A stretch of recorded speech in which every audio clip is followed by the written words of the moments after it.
And we are recording. I should have asked you how to pronounce your last name first. Is it William H. Teele or Teal? Teele. Oh, that was over. I had a 50-50 and I got it wrong.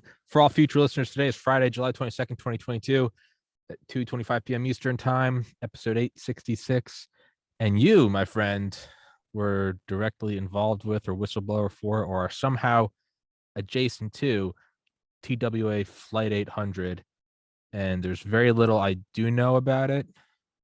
It's, for everybody listening, it's the flight just over New York, the 747, which mysteriously the front broke off and all 230 people died. Was it hit by a missile? Was it a gas tank failure? Was it a software something? Who knows? But seeing as you are the expert, please introduce yourself, my friend, and then we'll Yes, run into it. Okay, yes, my name is William Teele, William Henry Teele III, U.S. Navy as an operations specialist. I served from 1994 to 2004. And so tell me your version of TWA Flight 800, because again, mine's very, I know the Wikipedia, paragraph, if you will. I read a lot about it in 2016 and then kind of stopped. Well, basically, what I've discovered since this all occurred is it was a hush hush thing for quite a minute.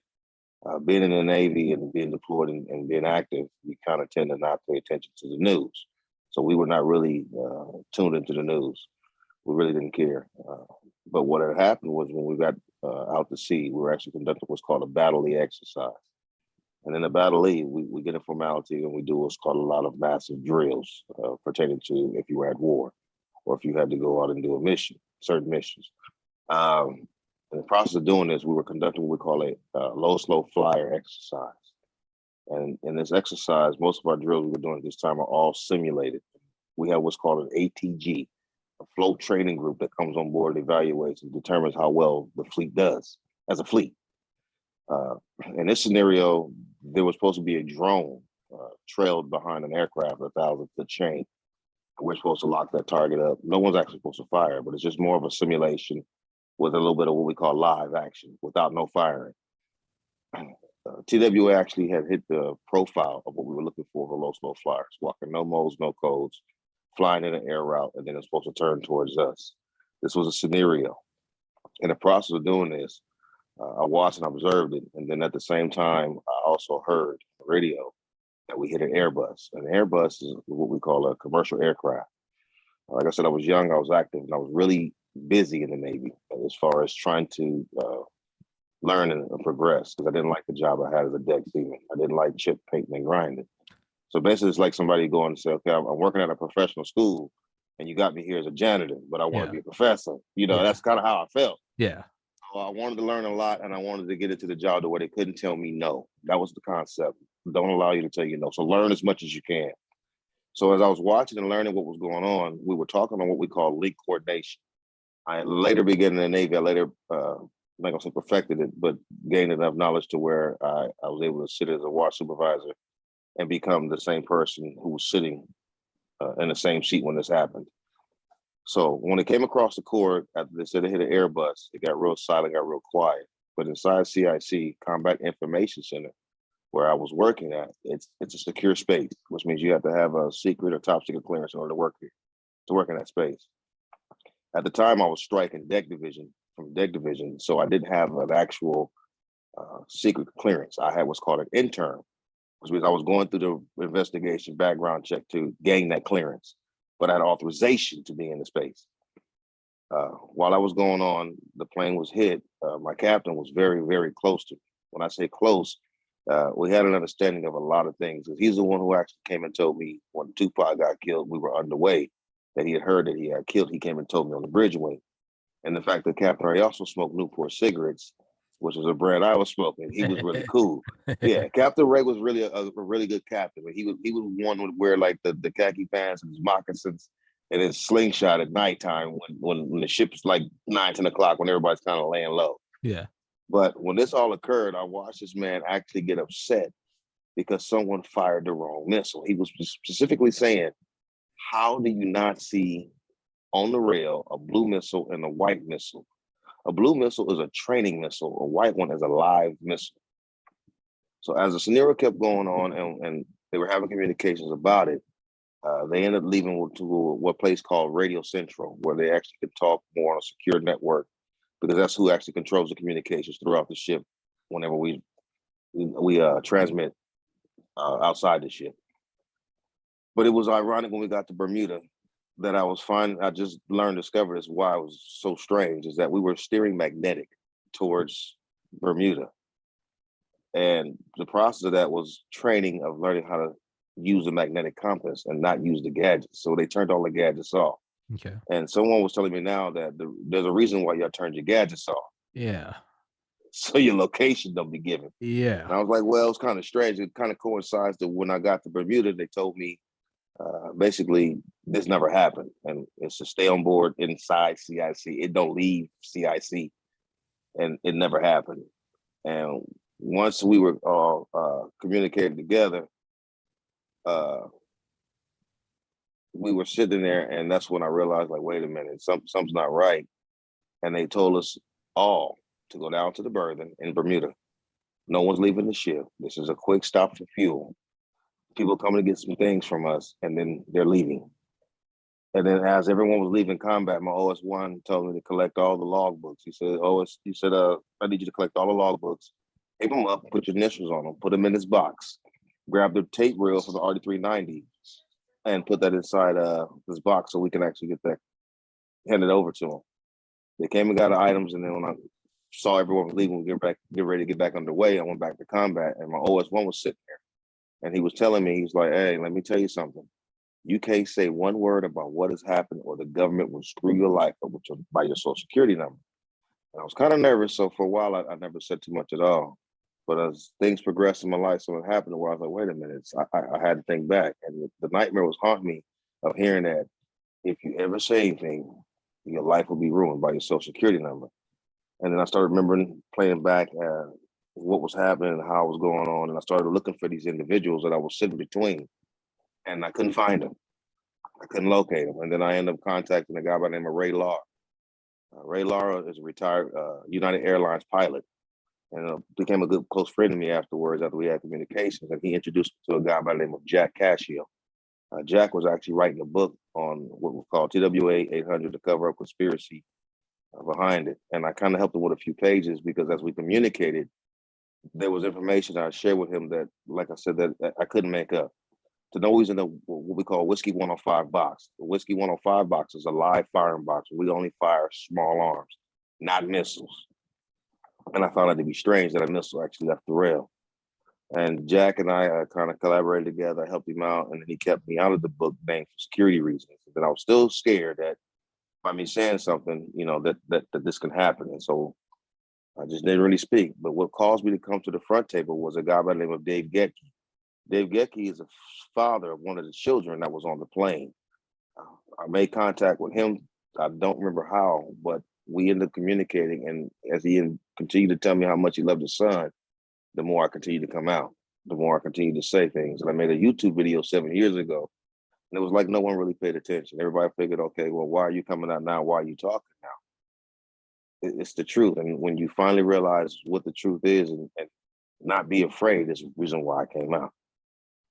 But that plane was an accident as far as using a new Aegis, what we call an Aegis Spy 1 Alpha radar. Mm-hmm. It was one of the first frigates to actually use this type of technology. At the same time, we also got the Harpoon Squid 1 Alpha on board. So this is why it was major to me to recognize what was going on, because I was hungry for it. Yeah. I was hungry for the job. I loved what they were doing. To me, they had the best job in the Navy. Fuck yeah. It was important. Yeah, I mean, these guys were basically telling the ship which way to turn, which way to go, how to make a move. And then, like I said, the biggest part was the mail. I mean, to know these guys controlled the mail. When the helo was coming in, they could tell you how much mail was coming on board, or who was getting what. Basically, they had the construction to where you would never be surprised these guys were the brains of the ship. Basically, yeah. That's why I wanted this job. But as far as the W800 goes, it was compelling, because after we got back from this workups, we pulled in, and some couple of OSs that were involved in this actually went to a school, went to training. But then when one guy came back from the training, he was joking about having to use baby keys now. He kept saying, now we got to use baby keys and not real keys because some idiot put the key in and actually fired. And it was ironic. I was like, well, okay, well, but that was a joke not made outside the skin of the ship. It was only jokes we made aside CIC, but into somebody being dumb and actually doing this. And then we went on deployment after that, and it was kind of, we had a little ship party in Sigonella, Sicily. The captain felt like we deserved it, so he basically locked the club up to where it was just the ship itself, and we had a little personal party. I mean, I said that's how cool the captain was. Fuck yeah. So I mean, it was dramatic to how everything evolved. And I never reeked back at it when I came back. I did search and rescue. I ended up teaching boot camp. I went to another ship on the West Coast, and it never posed in my brain. It never came back up. So it was a shocker to me that we actually did that and actually could lie about it. That was a crazy part. So, well, something as just, I mean, literally like loud and noisy, and you can't miss it. Were you on the ship that the missile was fired from, or were you No, I in the wasn't on the immediate ship. vicinity? Okay. I was in the immediate vicinity. The other ship that we were actually using was what we call Link 11. Link 11 allows us to see what we call a grid. It's almost like playing a video game. Sure. If you're playing Call of Duty, everybody sees the same screen, see the same contact, and shoot the same guy. That's what we were doing in this picture. Okay. So we were able to track this contact. The way this drill was, we track it, identify it. Using Spy One and everything we had, we could kick the information over to the other ship, and they take that information and use that to engage the contact. And that's exactly what they did. And that's how come it became an accident. And you said, so like no one's really paying attention to the news. And what was this, 96, 97? This was 1996. Okay, yeah. So there's no Facebook, Twitter. There's no trending. I was 6 years old. I mean, you got evening news, right? You got primetime news. So it's not like all of a sudden you're getting these tweets blown up about, a 740 at the time, the biggest civilian aircraft, blown in half outside of New York City. So, but something that big, did you guys hear about it on the news like that day or during training operations? Are you kind of like siloed away from the news? Are you kind of airtight? Oh, you are? Solid away from the news. Yeah, we kind of, it's not that we actually have cut off jury duty or something. It's kind of like that, but we get what's called AFARS news is what we used to review when we were out to sea. So there was no CNN, CBS for us to watch unless we were at home. Yeah. But they kept us out to sea so much in and out to where to get home, think about this. In the Navy, it's like being a police officer watching the news. The police don't want to watch the news to see how many killers and shooters going on. Yeah. When you're actually a police officer. I mean, it's like, I just didn't find the news to be interesting. So it didn't entertain us.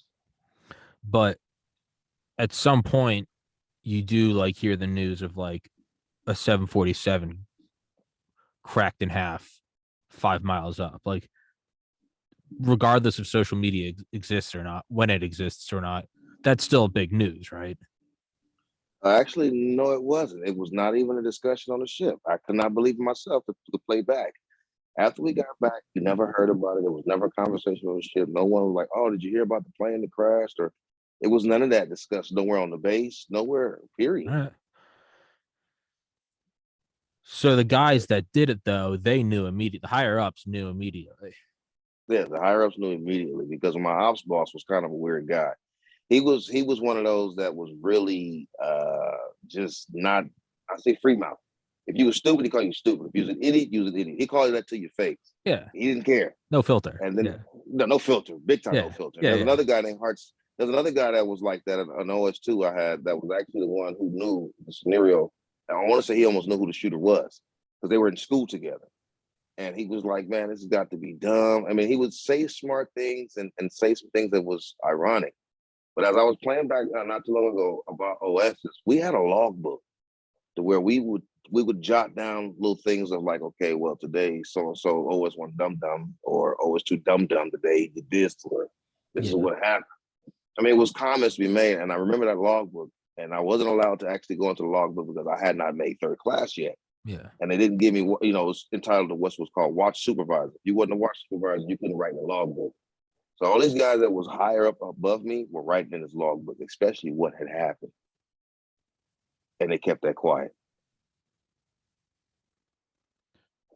So, I mean, can we speculate for a second, like what the higher ups were? It's probably, oh shit. Is there? Yeah, Is there? more or less. Yeah, More or less. More or less. because Like I they're said, tracking it, they're watching it, they're seeing it go up, and I'm guessing there's no. It's either thermal or IR, and it's apparently no self destruct button. we can see it on the radar. We can see the radar picture as it's going across. Yeah, The missile goes. So they can see that. But one of the biggest questions was, why did you fire? No one was supposed to fire. It's a simulation. yeah. I guess for me, that's not. I mean, you could go into a whole conspiracy as, do they want to see how good the missile works in real time? Do they want to, was it a targeted assassination against someone? I guess to me, I'm more open to the idea that it was just a dipshit who did the wrong thing. If it really did come down to turning one key versus another, I guess I'm looking at it from a different way is once it's up and it's going up and there are the few that see it going at a 747, there's no way to I'm actually asking, there's no way to turn that missile off, like an air or ground to air or air to ground or air to air. Like you can't really turn them off. They're kind of fire and forget. Is that correct? I mean, I know like I some really don't know. yeah, I know like See, some I'm not a missile expert. like some missiles, like you could they say you could target like during like Desert Storm, they said you could actually like target them down and stuff. But even that, yeah. And that's kind of what my captain had told me when he was like, well, don't you know we can detonate missiles before they impact or before they fire? So we went out there because I made contact with my captain Yeah. within the last 5 years. And he actually passed away a couple of years ago of cancer. And I found it strange that when I made contact with him and talked to him about it, he was like, oh, don't worry about it. The Navy already made it clear we wasn't there. Don't let it bother you. And I was like, the cabinet's on my head real heavy because I remember how you responded. I can remember that. And he's like, well, don't pay no attention. Come on out here to Henderson, pay me a visit, and we'll chit chat. And he ended up passing before I can get there. I moved to Henderson, but he was already passed by the time I got there of cancer. And they had his memorial service in Arlington. So in his mind, it's don't worry, like you're in the clear, but you're saying like, no, I'm not worried about being in the clear. You're like, I need like, what the fuck happened? You're right. I'm trying to get confirmation. So then to help me further understand that I wasn't losing my mind, because I literally thought I was going crazy because I went to the VA back in 2013 and told them I was having nightmares about this. I'm having dreams about this. It's replaying in my mind of what that night was like. And they were telling me, no, you're okay. Here's some medication and, we'll get past the nightmares. And they never looked into it, never said anything about it. And when I was talking to Jack about it, I would email Jack every time I visited. I let them know, hey, I talked about TW800. These guys are not even listening to me. They're going around it and trying to make it something else and make it seem like I'm making this up or hallucinating. But basically, if I watched the news clip and I believe that I was there, no, I can't believe I was there. I mean, as an OS, one of the biggest things and one of the first things you learn to make you a better OS is what's called a maneuvering board. That's like almost like a complete circle where we have to figure out how to maneuver.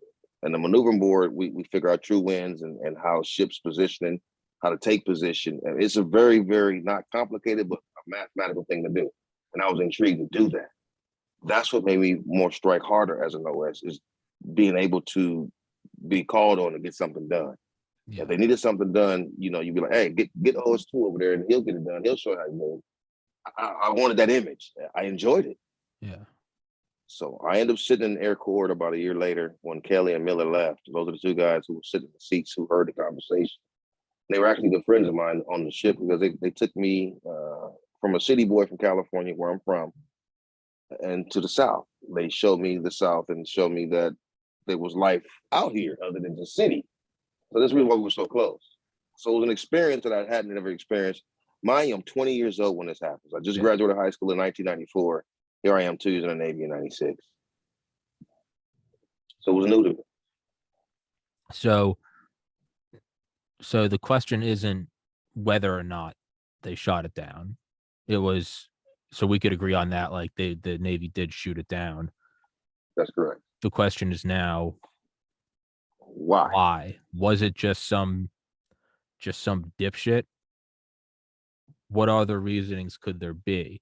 And I mean, is it assassination? Was there some?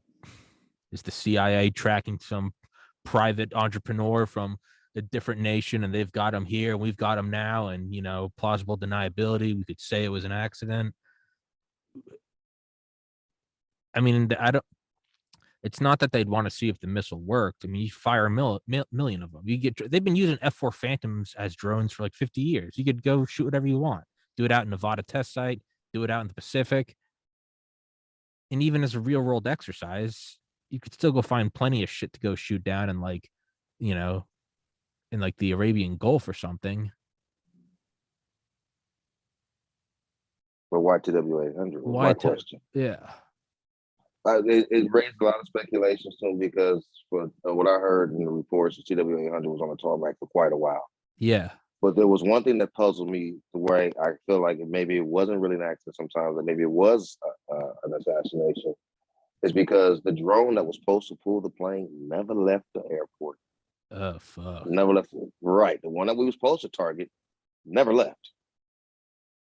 So whether it's congestion or whether it was a lot of crowdness, right. So that was a question. I found that out a couple of days later that it was like, yeah, the drone never left. I was like, whoa.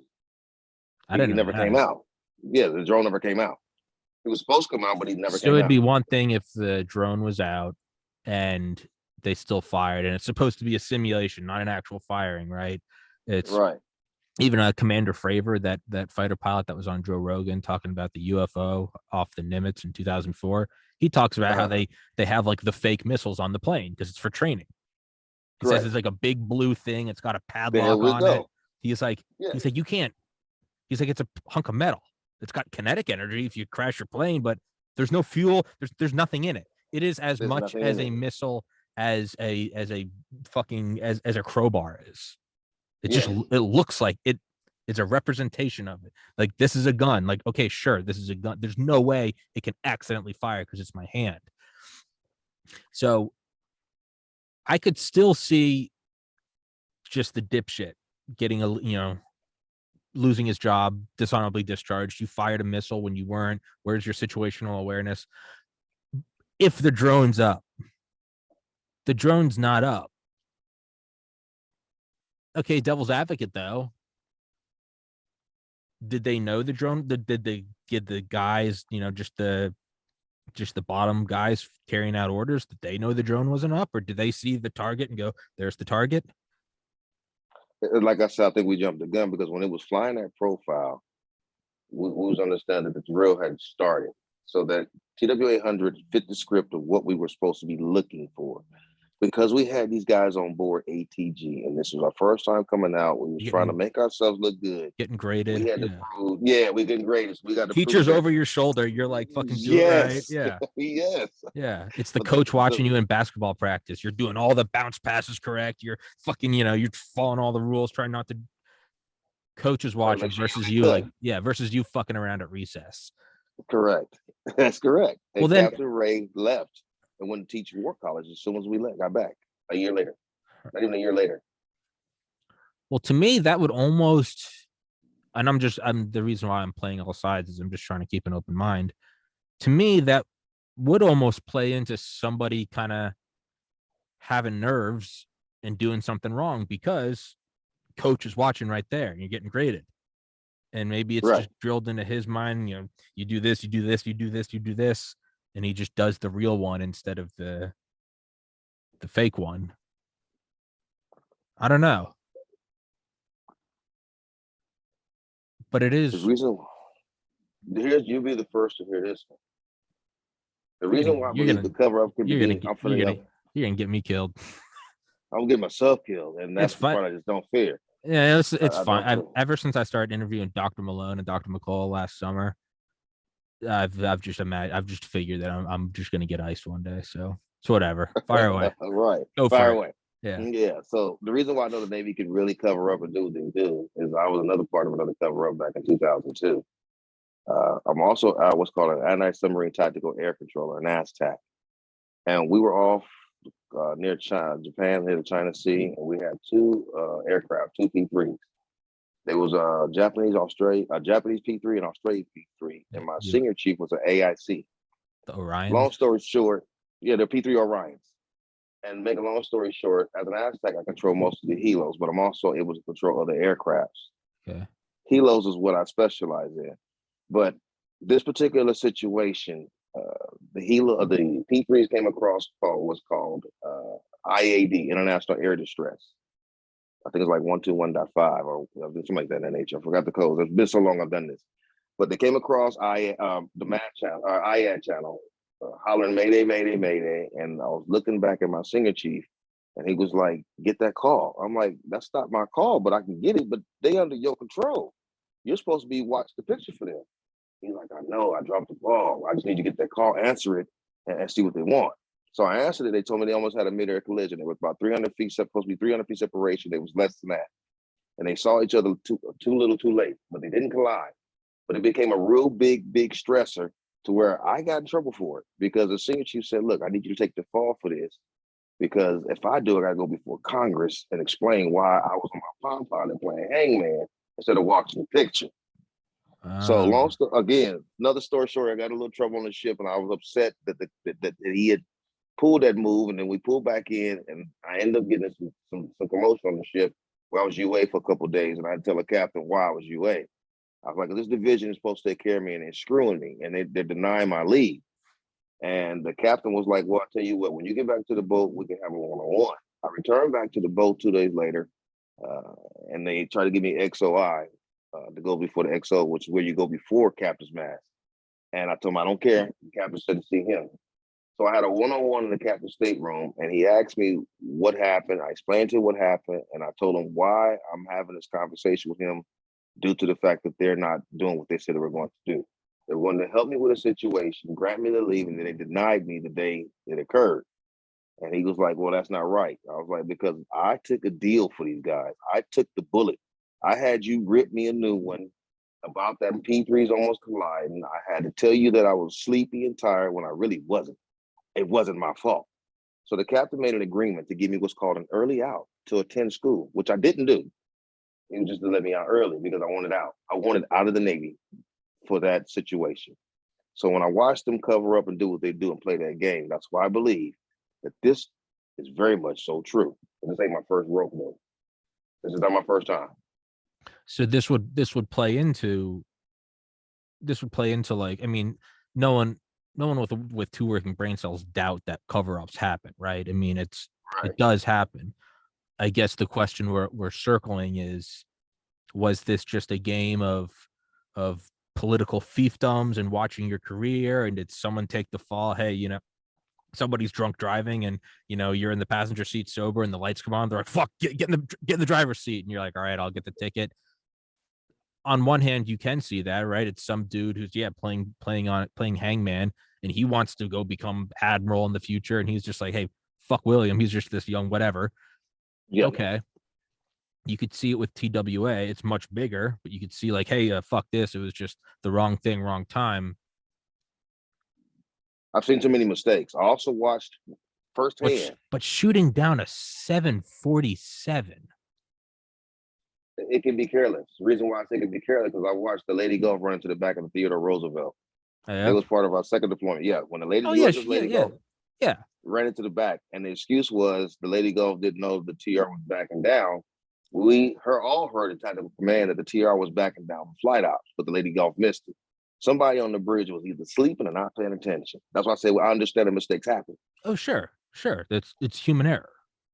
Yes. I don't know. It's harder for me to believe TWA 800 was human error because that's a huge one. I mean, that's, if they put a key in and turn.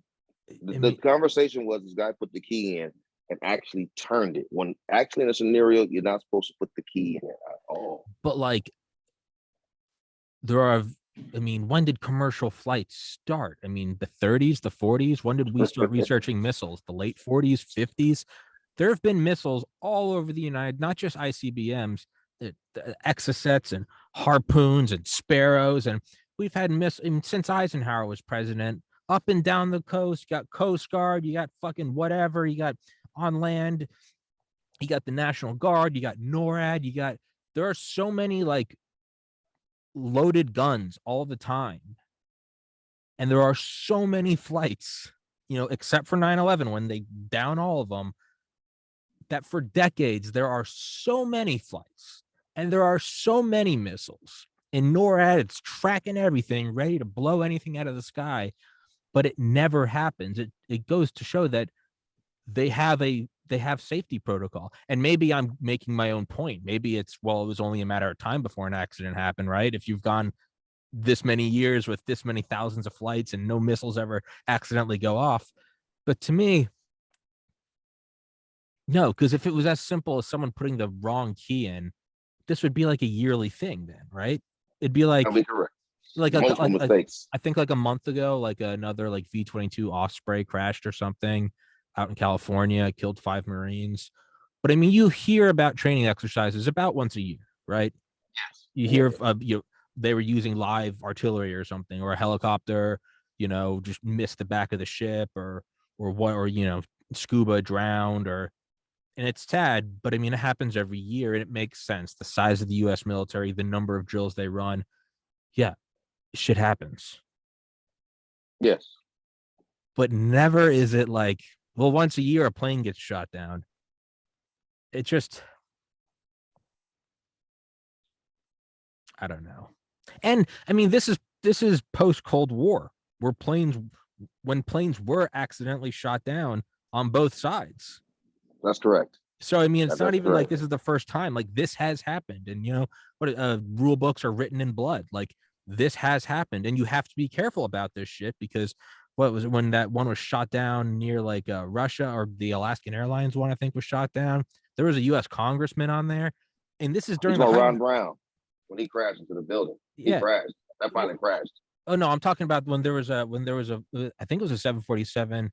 We could think Korean Air or something during the Cold War. I want to say mid 80s, like drifted out of way and was shot down by the Soviets.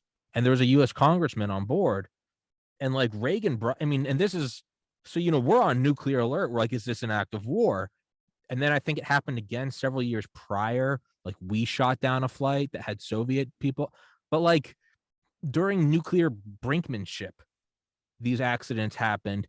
They made sure they didn't happen again so that it wouldn't accidentally start World War III. And you're outside of New York, where you've got what, JFK, LaGuardia, no, Long Island, yeah, Newark, whatever, all the airport. Like, this shit's going on all the time, and you're looking for something low and slow. In other than Los Angeles, other than Los Angeles, Atlanta, and Chicago, probably the busiest airspace in the United States.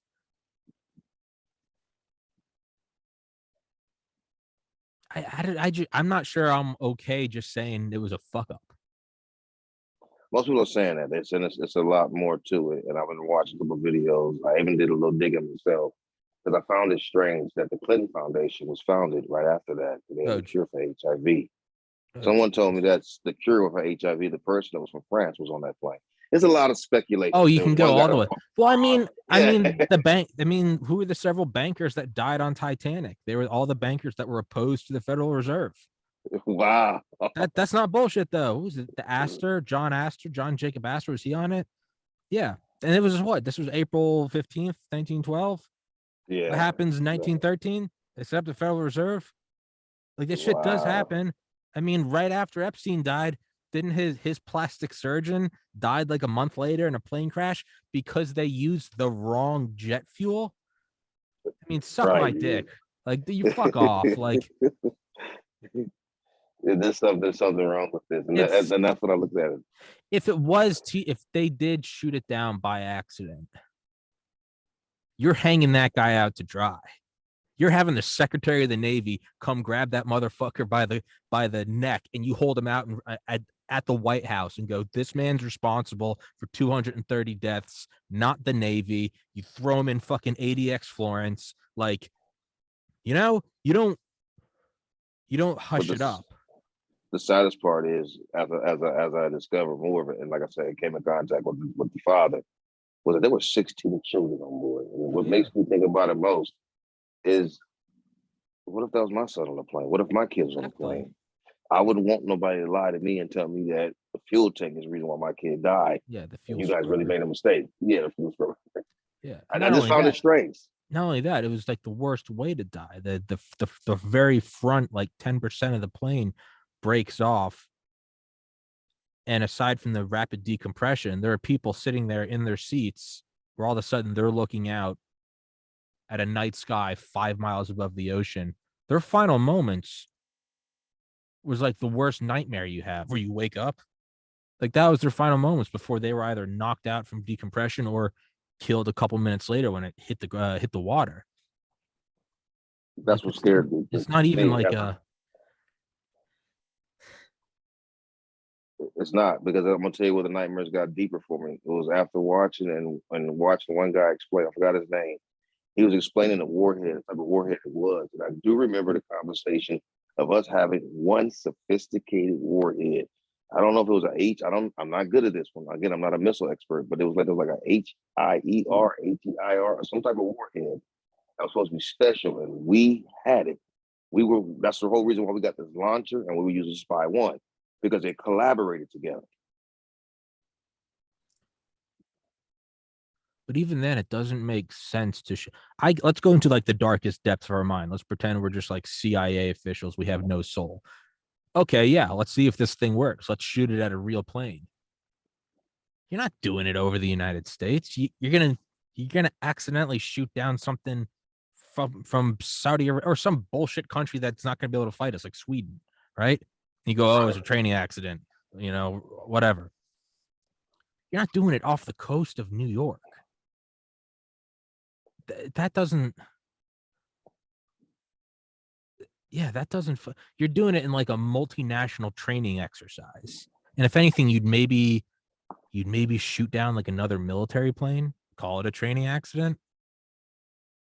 But shooting down a 747 full of international citizens, where's it going? France or Rome or whatever the fuck? It was on its way to Paris. Yeah. Its final destination was going to be France. Or was it? I forgot what the final destination. I think it was France. I forgot what the final destination was. But that particular flight was en route to Paris. And the one thing that kind of puzzled me most about this plane, and as far as an accident go, when I was talking to my captain about it, he was saying that, we don't fire missiles nowhere near the United States as far as land. We fire off the coast. But we go to Puerto Rico. Yeah. And I'm like, I know this. And I'm trying to figure out, why did we even do this in this area? And I'm like, simulation, the keys, the problem. Because after this happened a year later, I ended up being in the exact same seat that I was training under. And I learned it to the point where I became one of the youngest hot air defense coordinators that ATG looked at, was like, this guy's pretty good. Like, it's pretty hot. Well, that's because I watched and witnessed what happened with TWA 800 where there hadn't been an accident. But the guys that taught me a whole lot to the training, to where I became that air guy. I was known as the air guy.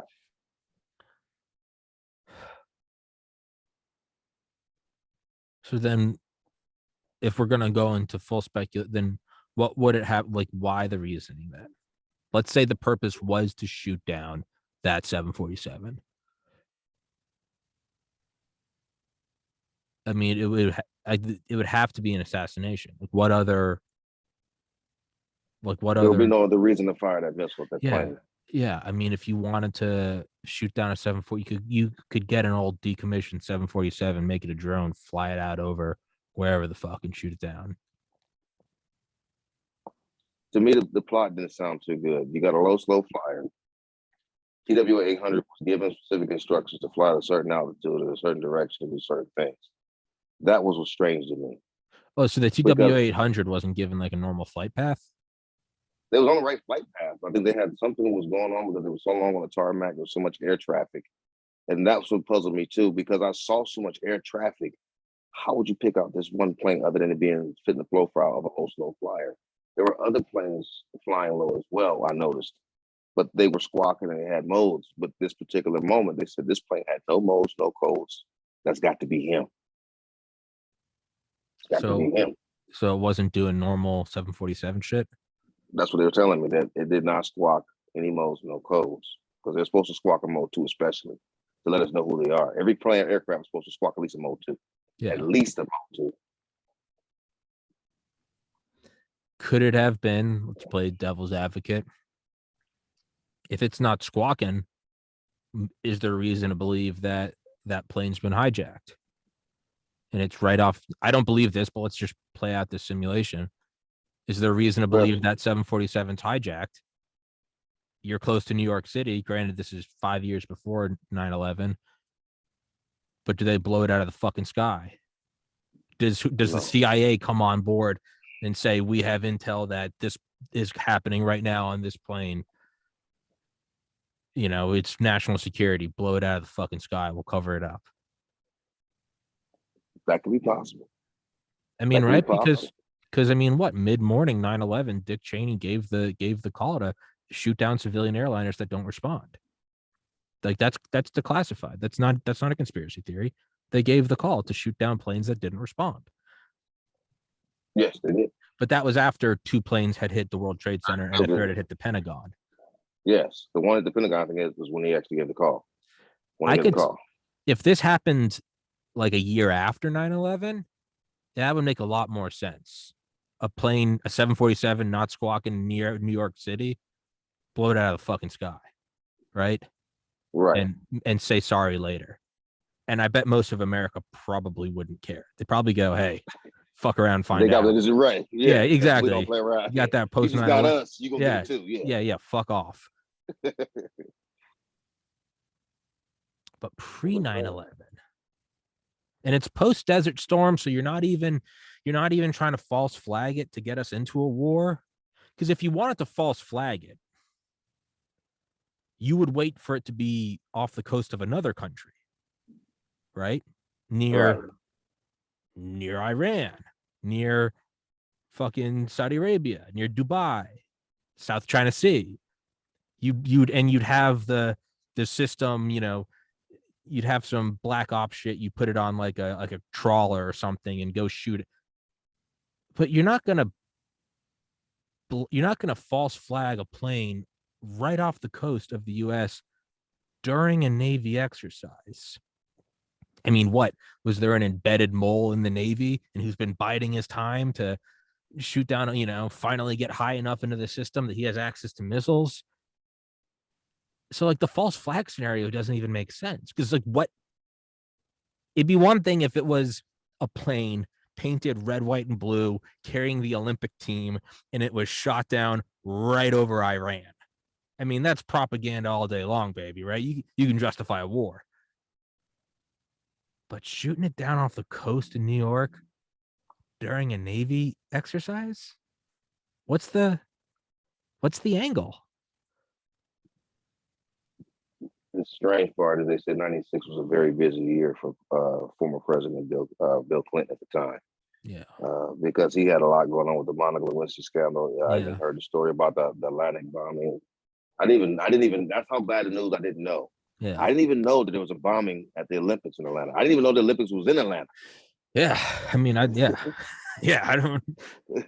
was when did we go into like Serbia and like Kosovo? When was that? Slobodan Milosevic. Was that around the same time? I believe so. I'll have to look into that one though, because I don't remember that one. Like I said, my brain has been swamped on what I did so bad in the Navy that I did not even know what new foods or what new car was out. Yeah. Well, I was a kid, so I don't remember any of it. But I'm just looking back. I mean, when was? Fuck's my phone. Let's look that up, right? Because there was, I mean, you could say some weird stuff, right? That F-117 Nighthawk was shot down over Serbia. Do you remember that? Like supposedly the invisible plane gets shot down over Serbia. The stealth plane. Yeah, the stealth plane. That's what I heard. It's like our big bad new weapon from Area 51 just got iced by a bunch of guys in like, you know, like Adidas. And then And then we accidentally bombed the Chinese embassy because it was thought that the parts of the F-117 were sold to the Chinese. So I mean, there's some. I mean, Wow. there's some iffy. Let's look up F-117 shoot down. F-117 shoot down. F-17. No, that's 99. 99 nails after. March 27th, 1999, during the NATO bombing of Yugoslavia. Yeah, it was shot down, which was either just a lucky shot or whatever. But then they allegedly was sold to pieces to China, and then we accidentally dropped a bunker buster on the Chinese embassy and fucking leveled it, which they This played was off as 99. which they played off as it was collateral damage. It's war. So it's kind of believable. You can kind of smudge it. TWA makes no sense. No, it made no sense to me after I thought about it. That's why I was like, wait a minute. It makes less sense now that we're talking about it. I mean, honestly, the thing that makes the most sense is that it really was an accident. Like, and I hate that because that's a cop out. But like, if nothing else makes sense, well, what if it was an accident and they're just like, Jesus Christ in heaven, I can't believe we just shot down that 747. My honesty perception was, as I look more and more into it, it's kind of like make it look like an accident, Yeah. but then cover it up to where we really can't say it was an accident because something else would go wrong to the accident. So they had to change the story, the narrative even more, because how do you accidentally fire a missile when you're not supposed to be firing missiles at all? At all. Because if it was one guy, I feel like you hang him out to dry. Save the Navy. Right. But that one guy to take in turn has to get permission. And someone is watching him. Remember, I told you we have an ATG. So somebody's evaluating us. Right. So somebody was on that ship watching him turn that key. And somebody was like, whoa, whoa, whoa. Why are you turning the key? Why is the key even in? I mean, or we can just go pure speculation. The CIA knew the drill was going on. They knew this high value asset was going to be on that 747. They drag them right over it so that even the Navy wouldn't be in on it. They think they're just shooting down the drone. I mean, I have zero evidence for this. This is just wild speculation. That's how you could see it play out. But if you wanted to do an assassination, you wouldn't tell everyone hey, we're gonna shoot. No. You're in the CIA. You're eavesdropping on whoever the fuck you want, including the Navy. You're not supposed to, but I mean, you're looking at it and you're like, hey, there's some black ops division, and they're doing a training exercise this day, and they're shooting down a low, slow flyer, and we know that Bob Smith, who we've been after for 30 years, he's on that plane going to meet with someone in Paris. They can't meet. Now we could either interdict him at the airport, or getting in the air. Yeah, and maybe it's a U.S. citizen, so it's like we can't just assassinate him unless there's a training exercise where they need something going. What is it? Slow, low. Here's where the confusion got me. To make me understand where you can understand this. Maybe they then hack into the 747 and they go turn off the squawk box, make it look suspicious.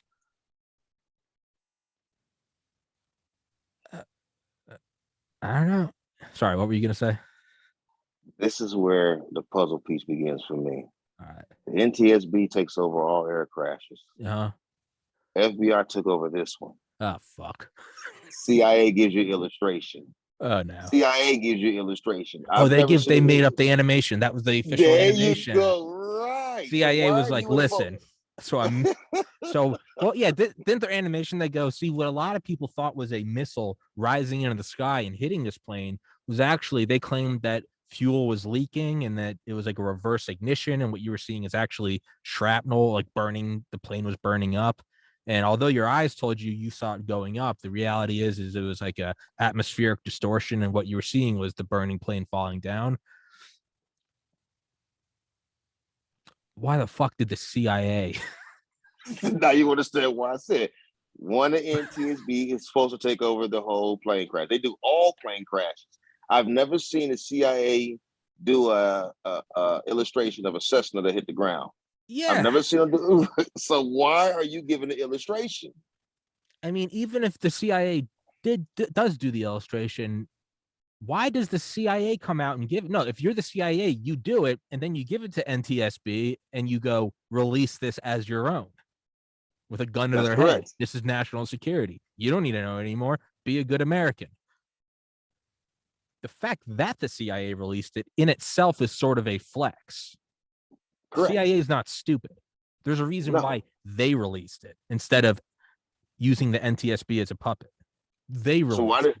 So how does the FBI take over investigation, but then the CIA gives the intel information? I thought the FBI worked on their own. FBI does domestic. CIA isn't supposed to, but I mean, come on now. Again, it's too many puzzle pieces. Yeah, who the fuck believes that? So we played that game when I was a kid. You know, everybody put the tennis shoes in and bubble gum in a dish. Yeah. They all hopped in a dish. Man, it's like, do you know what the Finders are? The Finders cult? The Finders cult was some fucked up shit from like the 70s, I think. I never heard about that one. Look up that, and this is not this is real. You can find State Department documents. It was this weird like cult out in the woods somewhere where these creepy shit, you know, they found all these like images, they found all these like old film of like, it was like a pedophile cult, and they would make these kids like, they would make them like slaughter goats, and they'd like make them play with the blood. It's some really dark, depraved shit. Whoa. And that the thing is like, that's not even that unbelievable. You just kind of assume there's like depraved pedophiles out there. The weird thing is that not DHS, because DHS was formed after 9/11, so this was way before that. I think like some cops got a call about it, and they went and like raided this warehouse, and then the FBI took over. And they said it looked like the place had been abandoned like that morning, right? There's like still food out and shit. And there was like a teletype apparently broadcasting to other similar warehouses. So the thing is so they kind of conclude that it was probably a human trafficking operation, because like the teletype said, like, move the kids. So it's probably like, hey, we were tipped off, the cops are coming here. We're these pedophiles with these kids. They've probably got operations in different countries or different states, right? None of this is hard to believe. So yeah, you say, hey, move everybody. What's weird is the FBI. Well, but cops get there and they go, this is way over our head. There's pictures of kids wearing like goat heads and shit. Yeah, so of course you call the FBI. It's really weird though, because then the FBI says they're investigating. You can find State Department documents. This isn't me bullshitting, you know. The CIA steps in and goes, hey, we'll take care of it. This is an internal affair. Wow. So, like, I was reading that story. Yeah, he was a former Air Force Master Sergeant. He's a guy who actually did this by a guy named Marion Petty. Who are you looking at? The Finders cult? Yes, sir. The Finders cult was an intentional. What the fuck does that mean? Found in Washington, D.C. Oh yeah, Air Force Master Sergeant. Jesus Christ. In 1987, blah blah blah. But yeah, there was like weird shit about like, yeah, okay. They said that they were not devil worshippers, blah blah blah. According to Terrell, the recovered photos of naked children showed them with dead goats. Yeah, it was some really weird, like, you know, bad enough it's pedophiles, but they're also making the kids like wear these weird white robes and like pose with dead animals, like all depraved shit aside. That is sad. Like, I believe evil exists. Like, that's, to me, that's, and maybe that's just bad that like I'm not even too concerned about that. I'm like, of course that happened. But like CIA takes over and they're like, yo, this is back off. The CIA 30 years later then releasing a missile animation, that's a lot more believable when they took over the weird goat head pedophile network. Right. It's a lot more believable to go, yeah, maybe they shot down a fucking plane.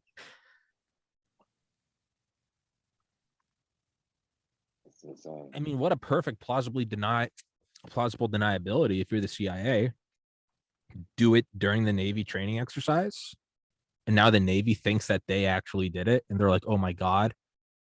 And the CIA is like, "Now the Navy has to deny it." It's like Oh, if yeah, that guy made if that guy made you believe that you were in charge of those P3s that day because he told you to, and so you knew you were taking a fall for him.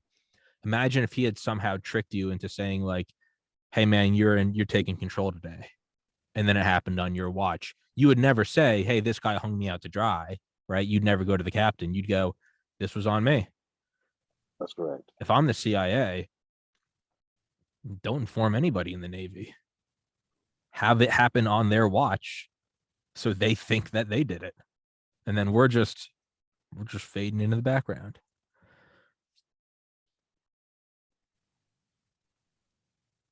And by the way, everything I'm saying represents myself only, not Mr. Teele here, not my crazy ramblings about goat heads and CIA. It's just find it strange to go to Bermuda, a base that was closed back in 1994, which is owned by the British, by the way. The UK owns Bermuda. Okay. And no one has records to show that we pulled in 1996. As I tell everyone, when you find out those records of us pulling in, you'll find another ship. What ship? Who fired? Oh, the ship that fired? We both pulled into Bermuda. Oh, fuck. And on using the magnetic compass to steer in. And I remember going to the bridge and asking, wow, why are we not, how are we steering now? It's like, we're doing magnetic compass. We're going to steer by magnetic.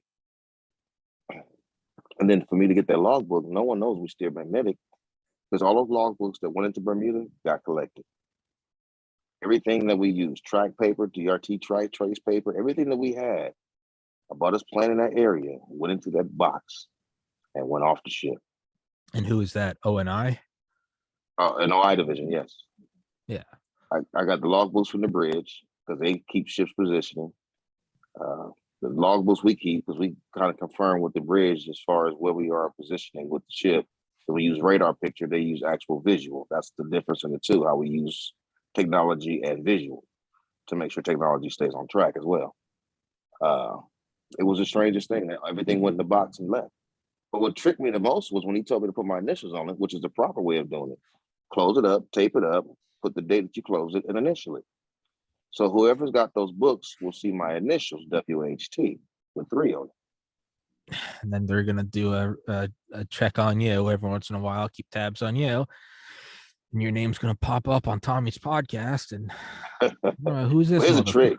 Who's this motherfucker? Well, this is the funny part. Ray asked me, and he's like, William, how did you slip through the cracks? Because everyone that was involved, they know who they are. I said, well, when you go into any secure space in the Navy, they have a list of all the individuals that are authorized in that space, right along with those nice, beautiful social security numbers. Mm-hmm. So if my name is not on that list and they took those lists or printed out that list, you won't find me on that list. Because again, I was going through the background check and I only had intern security clearance, not full clearances yet. The strangest thing. That's how I haven't really say it had been discovered, but my name will correspond on those logbooks. So if the FBI, the CIA have those books, they're going to see my initials on them. Maybe this was all a drill, including TWA. It was a drill to see. It was a drill to see if you could take down a civilian airliner and successfully hush it up. Let's see how strong our cleanup crew is. That could be very well so. Maybe there's no one on board, but they're running a drill going, one day, what if we do have a target in air that would be very beneficial to go down? Could we cover it up? Could we do it with our own guys and then cover it up? Tell them it's a training exercise. It's always training exercises. I mean, we were doing a training exercise on 9/11 about intercepting planes. Vigilant Guardian. Wow. I didn't know that part. Now, granted, a lot of people talk about the idea of vigilant guardian because you can hear like read the NORAD transcripts where they're saying, is this real world or simulation? Because they're running a simulation that morning about civilian airliners getting hijacked on the morning of September 11th, 2001. To be fair, though, every like September for the last 30 years, they'd been running vigilant guardian drills. And every year that changed. Sometimes it was about like a smuggled nuclear weapon. Sometimes it was about so it wasn't just that they were doing a drill that morning. Like these, I'm just playing devil's advocate. There were drills that they did like every September. But it's a weird one that on 9/11, you do a drill about planes getting hijacked because no one knew if these were real when NORAD was saying scramble, scramble, scramble. And a lot of the planes that did take off had dummy warheads on them.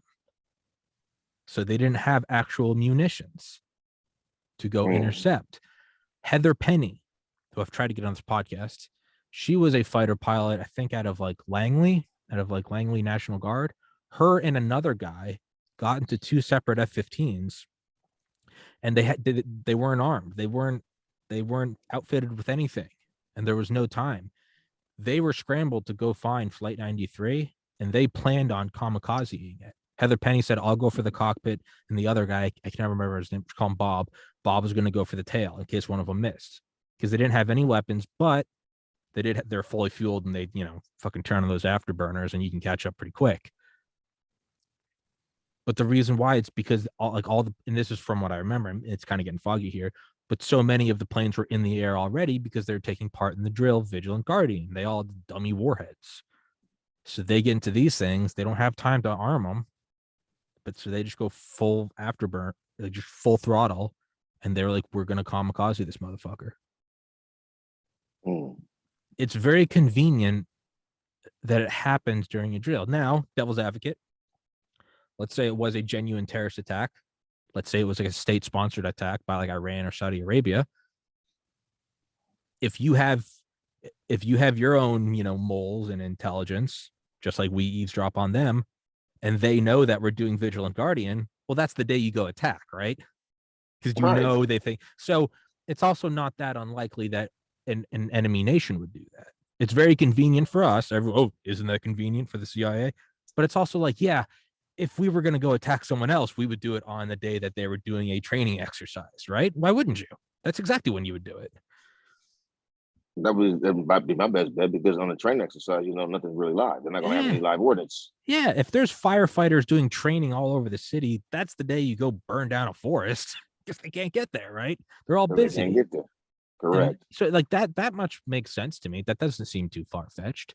If it's a nation state, if it's Al Qaeda, if they're being funded by Iran or Saudi Arabia, yeah, they go, hey, wait till this day, because they're going to be busy.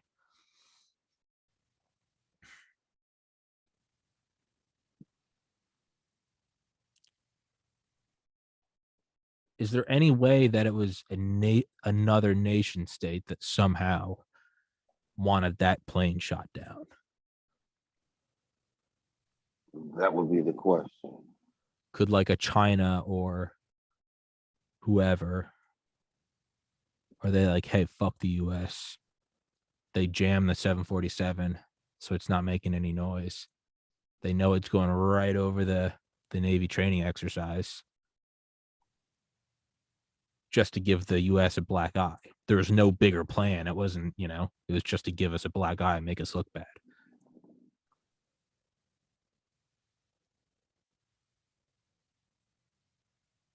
But to turn back to who authorized that individual to turn that key. Yeah, who the fuck did? That's the thing. Because in all training exercises, such as like that, the combative one, someone is watching us very closely over our shoulder. All right. So is the ATG team? So are they were they like, was that actual like CIA? I don't know, because I know that ATG wasn't really harping on us that hard. They were on the other ship because the other ship had that specific Spy 1 dynamics. So it was kind of like we had a few on board. There's a few on each ship for this evaluation. But when ATG was walking around our ship, They walk over, they say a few questions, they'll pull back, they go to another part of the scheme to find out what this part of planning goes. It's like they knew each section to go to for each part. But when TWA was actually fired with her splash, there was no ATG and CIC with us. Not one. But I know that because we weren't actually doing the firing, we were actually just leaving the track. Once we passed the traffic, it was kind of like, okay, well, we're done over here. They did their part. Let's see what the other part's going to do. And they walked off to see what the other ship was going to do on another radar. They didn't stay over us. They just watched us do our part and move to the next. So if ATG was on board that ship and that kid turned that key, somebody had to see. Someone kept asking me, well, William, how can they cover up with the fleet? I mean, you're talking about 250 on your boat. How does not somebody see? It's as simple as this. If we go to what's called battle stations, no one is outside the skin of the ship. So no one's going to see, hear, or know anything. Yeah. Except for those on the bridge. Everybody's inside the skin of the ship. I work in a dark space where I don't even know what outside looks like. I'm serious. I don't know what outside looks like. Believe it. And it was like, once you got everybody running around the boat playing their drills and fighting fires, pretend fires, and having fake crashes and things of that nature on the boat, no one is paying attention because we've been stressed that we got to pass this battle E. Yeah, we got to get this done because we're the best. And it was strange that no one would ever pay attention. No one will pay attention. So that's how come the crew don't know. Even on the ship that fired, yeah, there's only a few selected people who would know, but that whole boat would not even know. Yeah, because you're inside this fucking metal tomb. You're not up on the bridge looking around. It's not. That's correct. No one's allowed to be topside, especially if they got you in what's called an we had to put on a FFE or a bunch of when we donned the whole fire ensemble, we put on the hot suit. Then you got around with the SCBA with this mask, oxygen mask. They're running drills. No one is paying attention when words are being passed throughout the ship. It's firing Ox 1, lower level. You're running drills. Who's going to pay attention to what's outside? They can't.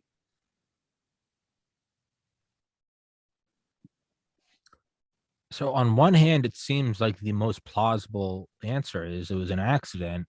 But to me, that makes no sense because if you're the Navy, you hang that guy out to dry. That's correct. You say, fuck this. Because, right, there always has to be a fall guy. That always happens in every military mishap. There's always a fall guy. That's just doctrine. Somebody's taking the shit, right? That's correct. Oftentimes, and if there's an accident and somebody dies, you often put it on the dead person. That's just what it is. You would do that. So there would have to be a motive that like we don't know about. What would it be? I don't know the most. That's a good question because honestly, when a lady go for in the back of the Theodore Roosevelt, both captains got fired. The what? Yeah. Okay. Both captains were relieved. Yeah. Both captains were relieved. That's what I'm saying. So that's correct. When someone does something wrong, they hang them. Someone's going to get hung. You're going to hang them because you don't want the whole Navy to look bad. So you fuck that guy. Yeah, they hung most of the operation guys, the bridge, the whole watch team on the Lady Go, all got relieved and all got reprimanded. Back in like 2010, when that B-52 on a training exercise accidentally flew live nuclear warheads, nuclear tipped cruise missiles from California to like Arkansas instead of the dummy ones, they all got dishonorably discharged, right? Because you don't tarnish the face of the entire Air Force. You go, fuck these guys.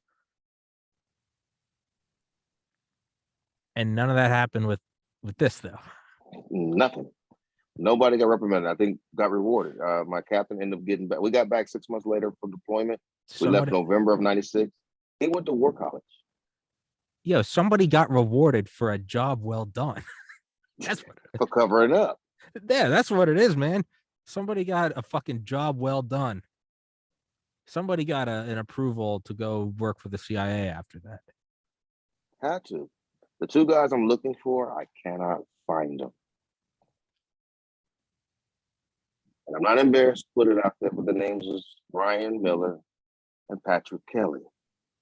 These were real close friends of mine. And before this even got to where it was puzzling my brain, I couldn't find these guys. No social media, no Facebook, no Instagram, They've been no sheep. Twitter. I don't know. I can't find them. And I had guys that was in the military try to find them, and they still can't find them. They're at Langley.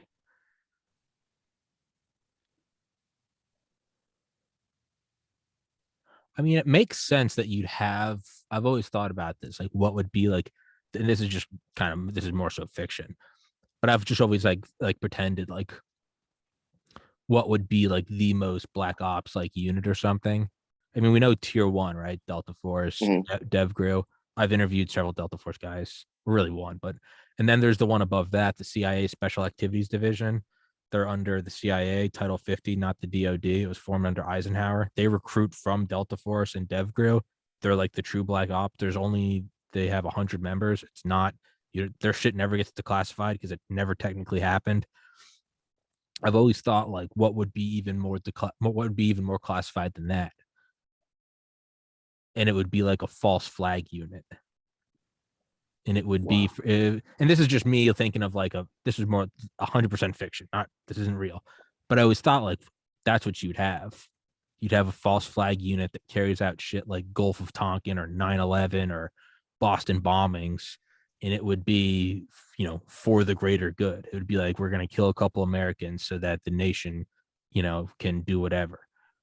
I've just always thought of just in terms of like a movie, like that would be like a Jason Bourne movie, right? It'd be like the false flag unit. But if you're going to do false flags, they think was the USS Maine, that ship that blew up in 1898 and allowed us to go into Cuba. There's a lot of weird shit around that. The Titanic sank and had the bankers on board that were opposing the Federal Reserve.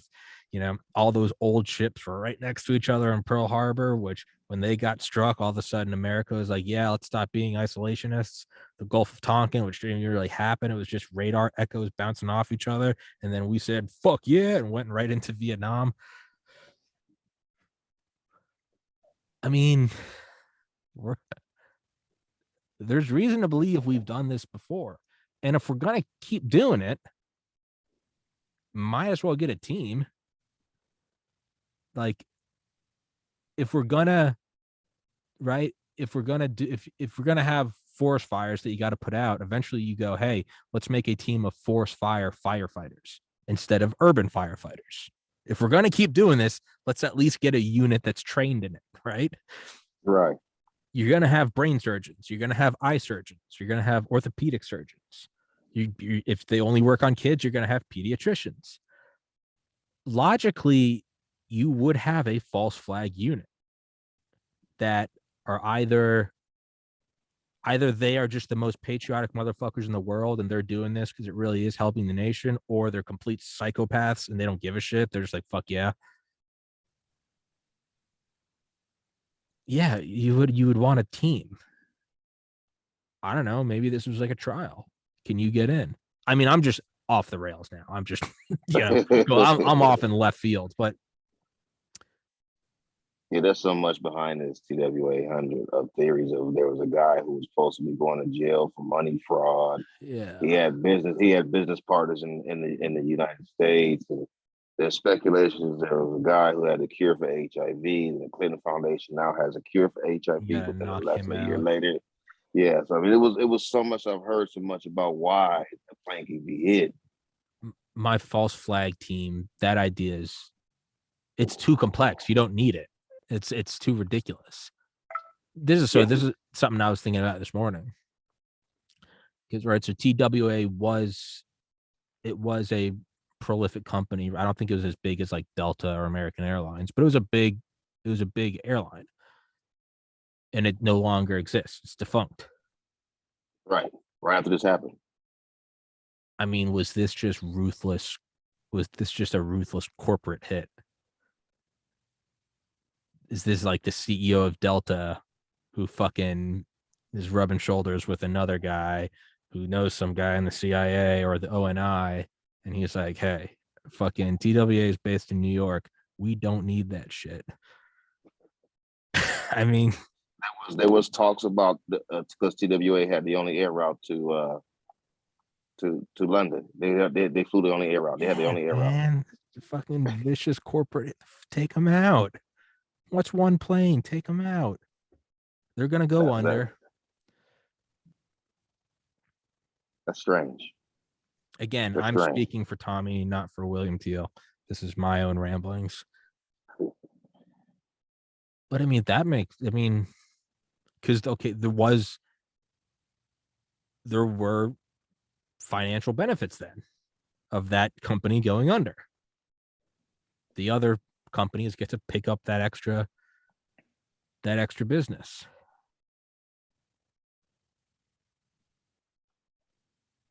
That's kind of what I've heard too, that it was a pharmaceutical game. This is a pharmaceutical. Somebody pharmaceutical was on that plane. But Yeah, the fact that he killed innocent children, these children had nothing to do with this. Those kids had nothing to do with this. But I mean, at this level, you're talking about people that don't give a shit about that. This is a board game to them. I mean, what we've seen with Pfizer and Moderna and Johnson and Johnson in the last 2 years. Oh, don't go there. I had a heart attack. What's another 230? What's another 230 people? I took the Johnson & Johnson and had a heart attack. Yeah, fucks you I was up. 45 years old. At 45 years old, I have congestive heart failure, not 46. I took the vaccine last year at the VA facility, the Johnson & Johnson. A month later, I go back to the VA to tell them that I'm having a hard time breathing. They sent me home with a sinus pack to tell me I had a sinus infection. A month later, I felt like I was drowning while I was asleep. I go to emergency room in Vegas, and they told me that I had a heart attack and my heart is operating at 20% and that it was actually physically drowning in fluids. And they asked me, what have I done? What has happened? I told them I had the vaccine and it went quiet. VA doctor calls me the same day I'm in the hospital. She goes, Mr. Teele, this is strange that you're in the hospital. I just talked to you a month ago. I said, correct. And I got the vaccine about a month ago. So yeah. That's why this episode is on Rumble, because I've been permanently banned from YouTube for talking about this with Dr. Malone and Dr. McCullough. But there's a link between G6PD and the COVID-19 vaccine. I did a little research because I am G6PD. G6PD. It's a deficiency. It's where it's not like a malaria disease, but it's more like I have yellow eyes sometimes. People think that I either be high, drunk, but it's just the color of my eyes. It's almost like a ganja. But they said it comes from like an African background, from like an African culture, but it's hereditary. So G6PD is almost on the same lines of sickle cell trait. Okay. So for me to get a G6PD shot with high hypertension, it shouldn't have happened. And they never looked into my record to verify what was going on with me before they gave me the vaccine. It was hurry up, get shot. Oh yeah, they did it for everybody. They didn't give a shit. Yeah. Line up, take it. Yeah, that's how it was in boot camp. It was, there's a gun, keep walking. Yeah. That's how it was. We was shoulder to shoulder, walking ahead, and just pop the gun, boom, next, boom, next, boom. That's how it was. Yeah. So when we get the vaccine, didn't bother me. I was like, well, I'm gonna get forced anyway. I've been taking vaccines since I was in the Navy. Yeah. With typhoid, hepatitis, all these things they make us take to get on deployment. So this will be no different. I just didn't think it would be, but it gave me a heart attack. And they don't know whose fault is it. They don't know between the VA or CDC. So I'm fighting with CDC right now. We're getting compensated for the vaccine, but no one is getting my records. So it's a heavy thing for me right now. So when they said screw my life already, they've already started. Yeah. So if again, the last 2 years, if Pfizer, Moderna, and Johnson & Johnson are willing to do what they've done, buy off the FDA and the CDC, capture those institutions, kill, who knows? I mean, at least 30,000 according to VAERS, probably a lot more for some profit. And now we're injecting 6-month-old kids. Yeah, the idea of whacking a plane of 600 or 230 people because somebody's got something that's going to cut into their bottom line. It's not even like remotely that weird. That's like, yeah, of course you would. Yeah, it makes sense. It makes sense. It's a money game. You got And I've some learned that billionaire CEO who knows someone in the CEI or the CIA or the ONI, and they're like, yo, this motherfucker is on this plane, you know, make him not on that plane anymore. I looked at that as well as other countries paying our countries to take care of somebody they want going as well. Sure. That game is played as well. I learned that game. Sure. Oh, sure. Maybe fucking maybe German, maybe Russia or Brazil. Somebody's like, yo, there's somebody on that plane. Don't worry about it. We don't need we need them gone. And we're like, yeah, no worries about it. We'll give you we'll give you rights to come, you know, bulldoze the Amazon. Just get rid of that guy. If CIA But why is wouldn't you afraid just like shoot him in his apartment or something?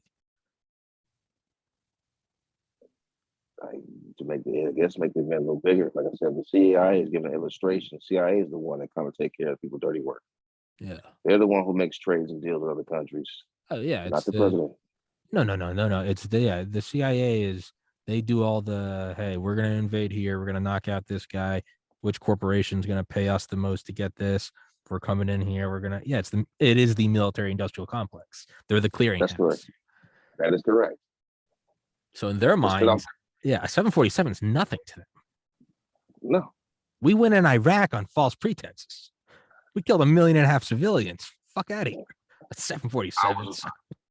I was a part of that as well. I was part of Desert Fox when we put Tomahawks into Iraq and killed 64 women and children, but not one man. That didn't make any sense to me. And we hit a church, hospital, and a school. Those were the targets. And then we back out and we get a message from Clinton to ceasefire. Mission's over, stop. In the middle of this bombing. This was in 97. This was Operation Desert Fox. 98, I believe it was 98, 97, 98. I left to go to Iraq in 97, 98. In between those 2 years, we left to go to Iraq. And that's where I learned the formation we call the basket. And that's where you get the formation to do the attacks. And we did it. Desert Fox was a mission I was involved in.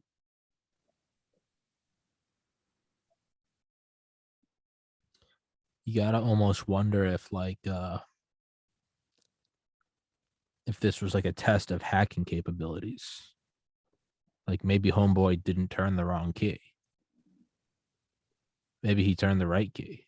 And maybe just some ELINT or SIGINT or whatever the fuck. They're like, let's see if we can make this thing fire a missile. From remote. Because if you're the Navy, you're going, we actually don't know what happened. I mean, that's some true black ops shit. They actually don't know. But the CIA did it or the NSA did it. Yeah, could you make the Navy fire a weapon and not even the Navy know? They're sitting there scratching their heads. They're, looking over it for the next 10 years, trying to wonder what the fuck happened. Because if we can do it to our stuff, which is the most sophisticated, then we can definitely do it to any other nation. Right? That system is encrypted though. With that radar, everything with that's supposed to be encrypted. But again, like you said, if they got the keys, they can encrypt and go right on in. Yeah, they can do whatever the fuck they want. You're the NSA. They give us the encryptions. We don't make it up. It's handed to us. It's created and given to us. Yeah. I was a CMS custodian. I was in charge of CMS, the crypto. So every month we had to check out what it was given to us. I had to sign for it, keep it locked up. I was a CMS custodian. I dealt with crypto. I mean, you don't know if any of those ships were NSA or not. I mean, the first NSA like Navy ships, I think the first one was deployed in like 1952. Like maybe one of those Navy ships was an NSA ship. They have their own like Navy. That's not some conspiracy. They have their own naval ships. Some of them are like disguised as commercial ships. We'd go over in Korea and stuff. Oh, we're just, fishers, but we're catching all your signals. What if you had an NSA team on one of those ships? You wouldn't even know. Just like deep undercover. But again, why shoot down the plane? It's not even like, is that possible? Yeah, of course you could slip your own guys in there. Spooks can do whatever. it almost makes sense that did they remotely hijack like the Aegis system or whatever the fuck and fire the missile just to see if they could. But even if you did that, wouldn't you still just like fire a missile out into the ocean? Why would you want to test the remote system on a plane that got people on it? Why would you want to fire a missile near your own hometown? Yeah. Near New York fucking City. That's the strangest part. And it's Clinton's second term. So there's nothing about like we got to make Clinton look bad. Right. Or conversely, it's like, let's blame this on Afghanistan and go to war with Afghanistan so he can be a wartime president. He's already in his second term. He doesn't need any more whatever.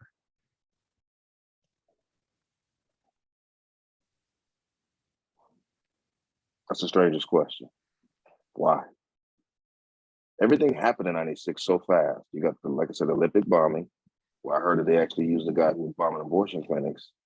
And so he bombed the Olympics. Like, why would they use a guy that's trying to keep people from killing people, trying to kill people? That doesn't, you're right, that doesn't make any sense. Someone trying to stop a killing is going to cause a big killing. Well, that's the crux of like communism, right? It's for the greater good. That's right. Mao Zedong killed. That's not that weird. Mao Zedong killed 78 million thinking he was going to have a better society. So that's not the weird part to me, right? I mean, Stalin killed 23 million. Hitler killed 18. I mean, like that's not new. That's killing in order to stop killing. That's not new, right? I mean, what was Hiroshima? What was Nagasaki? It's just, I'm just thinking like, it's like, the sad part is like, it's not even that I like don't believe that like we would do this. Like maybe I'm just so black pilled, but like, I believe we would do this. I believe we could do this. The only problem having is the motive. Like I'm not even, that's how just nihilistic I've become, that I'm like, I don't even put it past the CIA to blow a fucking 747 in half over the Atlantic. I'm like, yeah, of course they would. And of course they could get the NSA in there. Why not? It's why we didn't use it as a pretext for war. There wasn't a political opponent on there. I mean, unless it was a guy with the cure for HIV.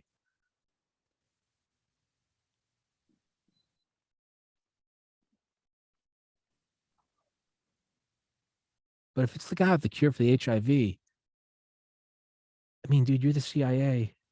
You're just going to smuggle a bomb on there, blow it up in the middle of the Atlantic. Well, if I'm not mistaken, why that's what they had before that. When was it? When was it the shoe bomber out? I thought that was after 9/11.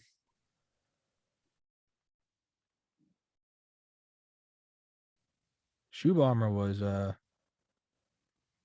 he tried in 2001. Okay. Let's see. Yeah, right. It was 3 months after 9/11, December 22nd, 2001. So why? So they couldn't use the bombing situation at the time because that's what was going on. Was planes were being shot out the sky for a minute. Yeah. So this one was 10 years shots. Planes been crashing and being shot out the sky. Yeah. And TWA 800 had the only air route between New York and London. There are so many like simpler ways to take it down, though. You hijack the plane remotely and you stray off into, you know, an unfriendly nation to the US, turn off its squawk box, right? And you're like, hey, they're like, that's what happened with that that flight that was shot down by Russia in like 85 or whatever.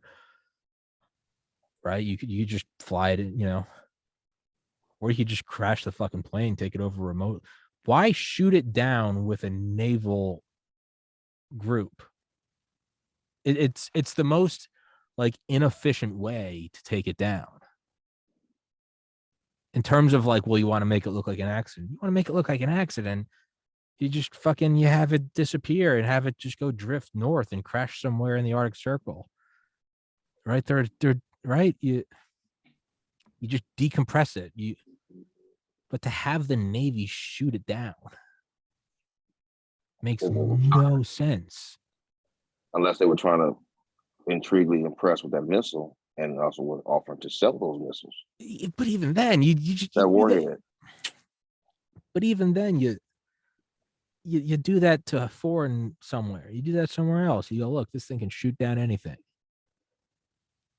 But to another country that's bidding on this, and to know that you'll shoot your own down will scare you. Think about that for a minute. If I wanted to scare you, and I could prove to you that I could do my own, you'll be afraid that I'll do you too. Well, it's kind of like that Patrice O'Neill joke, right?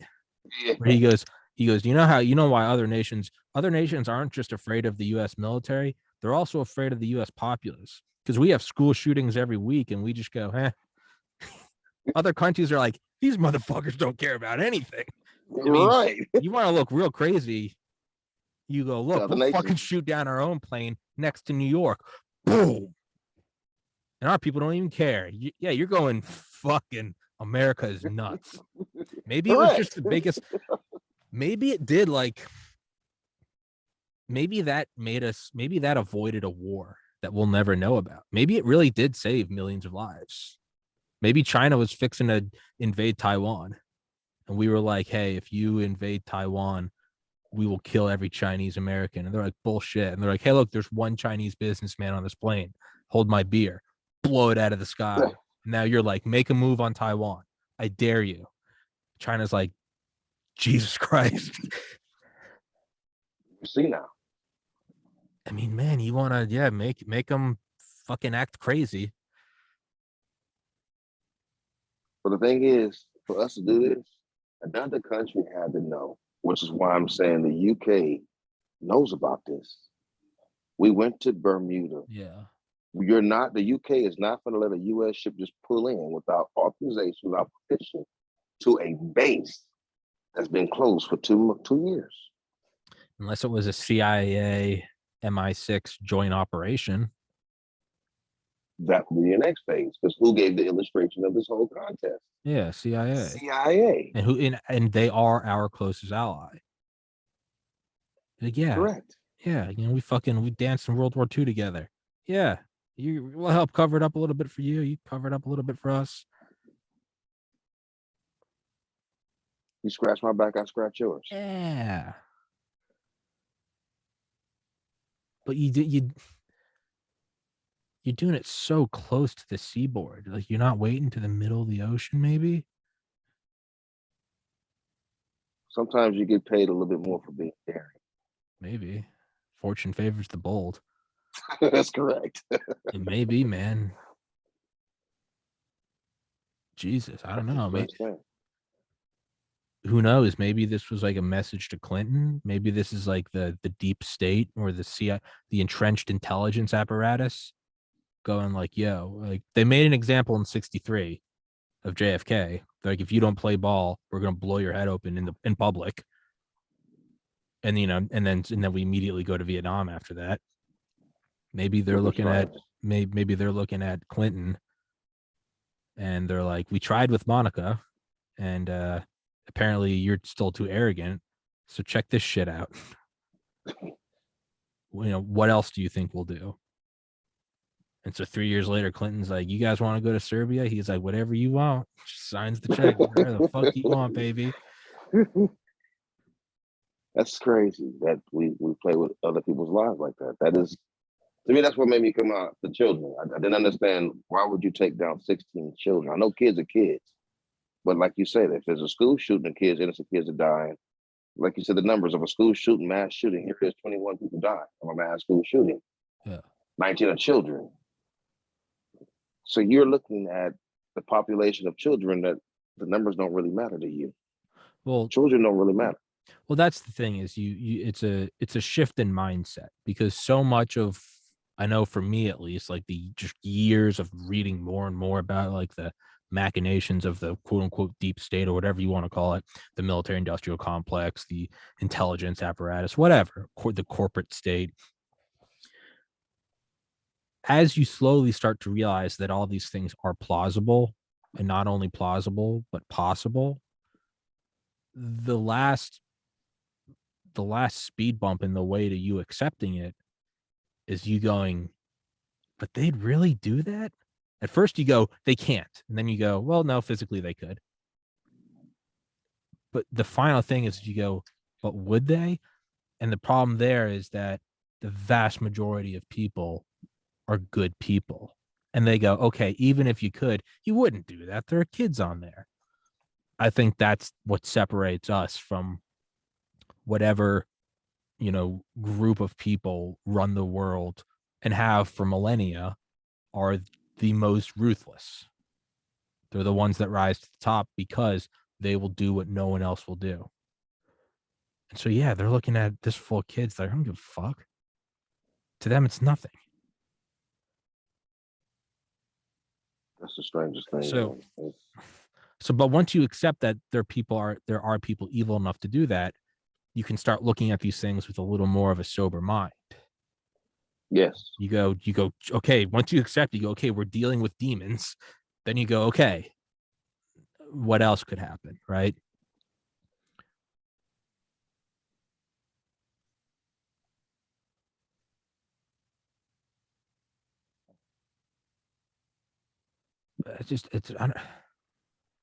If we immediately went to war after this, I would say, okay, yeah, there it is. There's the reason. If this discontinued the construction of 747s and they got a whole bunch of new contracts for whatever, Airbus A380s, which didn't come out till like 7 or 8 years later, I'd say, okay. If the Navy's budget doubled, if this turned Clinton into a wartime president, if this was right before the 2000 election and you had Bush come out and go, I'll fucking find out who did this. I'm tough on whatever. And you had Dick Cheney and him. If this happened if this was like the 9/11 pretext, if this happened and then we went into Iraq, I'd be like, okay, there it is.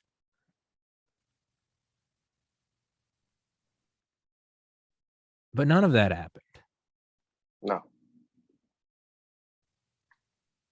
So I think it's one of two things. It was an accident. No, because even then you'd fucking hang that guy out to dry. That's what I'm saying. If it was an accident, somebody's gonna take the fall for this. You just come take some dipshit. You're gonna nail him right to the Washington Monument. You're gonna say this guy does not represent the U.S. Navy. If anything, you're gonna have the CIA make up a background and go, yeah, he had communications with China. Or it was an assassination. That's a good question. But there's speculations I hear so much of that somebody was on that plane that they wanted to go on. Yeah. And they didn't want anyone to, but even though, because even that, it's so okay, you go shoot him in the head in his apartment. It's clear it was a hit. Maybe you don't want it to be a hit. So you have him on a city bus that gets hit. It's a little more believable. Sure, you get him on a plane, you go, that was just bad luck. But it's not even like the plane just kind of, went down in the middle of the ocean. It was not a clean hit at all. It was a missile. Correct. From a naval group. It would have been more deniable if he had just gotten shot him in his apartment instead of having a goddamn naval group shoot a fucking missile that people on the coast of New Jersey and New York and Long Island saw. Based on what I'm hearing of speculation of who was on that plane, multiple people were on that plane that they didn't want on that plane. If you could put them all on one flight and take out one flight, you just assassinated, put it like this, 3 contracts turned into 1. Yeah. Oh, yeah. Oh, no, I get that. But even then, you do that in the middle of the ocean. Something went wrong. There was a play on people's fears. There was a fucking storm and it went right down in the 5 miles underwater. It's done. But to make sure that person is gone. That's true. If I wanted your money to prove to you that I'm good enough to do what it is you asked me to do, I'm gonna do just what I need to do in front of everybody and show you that I can do it. Yeah, I mean, and where's the most expensive real estate in the United States? Isn't it's It's there. Hamptons? No, well, no, I was gonna say Hamptons. That's probably where the guy that put the hit on. And I said, hey, I'll show you the hit. Go out on your back porch tonight. Watch this. Yeah, I mean, you got business for life. There's some billionaire. He's like, I can trust these motherfuckers. Because the only reason you would do it in front of everyone, that's a flex. That's a flex. That's a flex. There's a reason you didn't do it in the middle of the ocean. A person that can kill someone in broad daylight and not go to jail or not get charged for it and get away with it. It's like Epstein getting killed in his fucking jail cell. That was a flex. If they wanted it to truly be an accident, they'd have them, have an aneurysm or get cancer or something, or people be like, oh, Jesus. But he gets hung and like the cameras weren't working. That was a flex, right? We can touch you anywhere. So this was a flex. Who's flexing on who? Correct. Was it China flexing on us? Saying stay the fuck away from the Strait of Taiwan? Is it Saudi Arabia saying stop doing shit over here? We'll flex it right over. We'll do it right near New York. And then they did it, and our military went, whatever. They don't have the balls to do it again. So they do 9/11. They say, cut that shit out.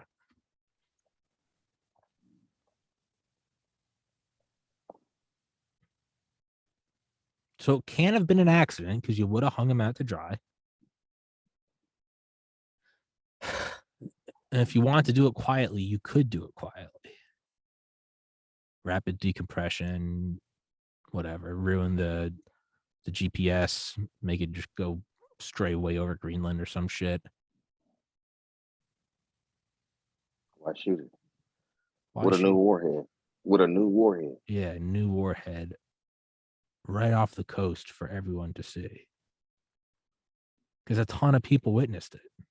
That's what I heard. They said some witnesses saw. They all said the same thing. The bright light, travel upwards. And guess who did an investigation? What? The FBI. FBI did the investigation. And then, gave the illustration? And then who comes out to tell you guys it's all good? It's a fucking CIA. And the NTSB, there is a whistleblower for the NTSB who said that they were kicked out by the FBI. The FBI kicked them out. Oh my God. And there was one guy who was explaining this warhead that it's possible because it's what we call a cutter. It would explode underneath it and actually would cut the plane in half. Yeah, it shoots like a spray of, like, is that what you're talking about? Right. It's supposed not really shoot. It's like not a spray, but it's supposed to be the velocity of the warhead is so powerful. Okay. It could break. It could break something real close. It'd be almost like me yelling at you and shattering a window, like that kind of like someone yelling and shattering a window. Yeah. Okay. That just confirm. Yeah. The impact so big that you don't really have to hit it to kill it. Gotcha. But my understanding was this missile never really hit. It was fragments. In other words, it blew up in enough volume that it would destroy. Yeah.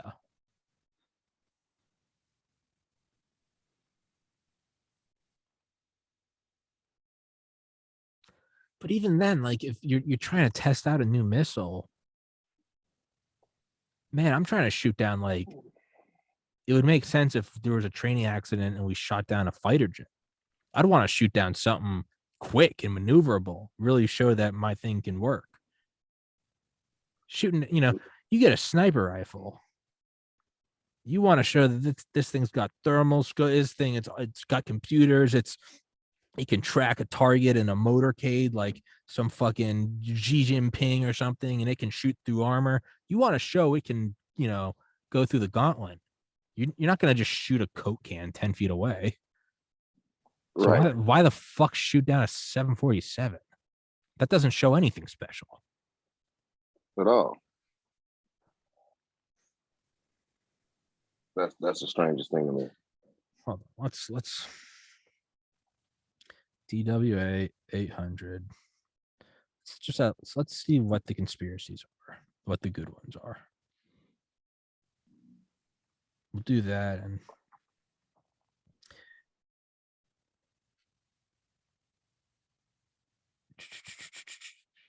stretch and recovery, blah, blah, blah, aspects of conspiracies.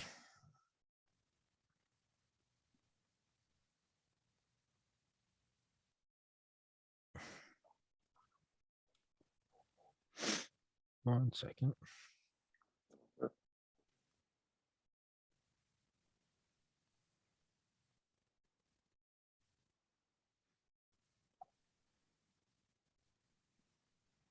There really no. I don't really see any conspiracies.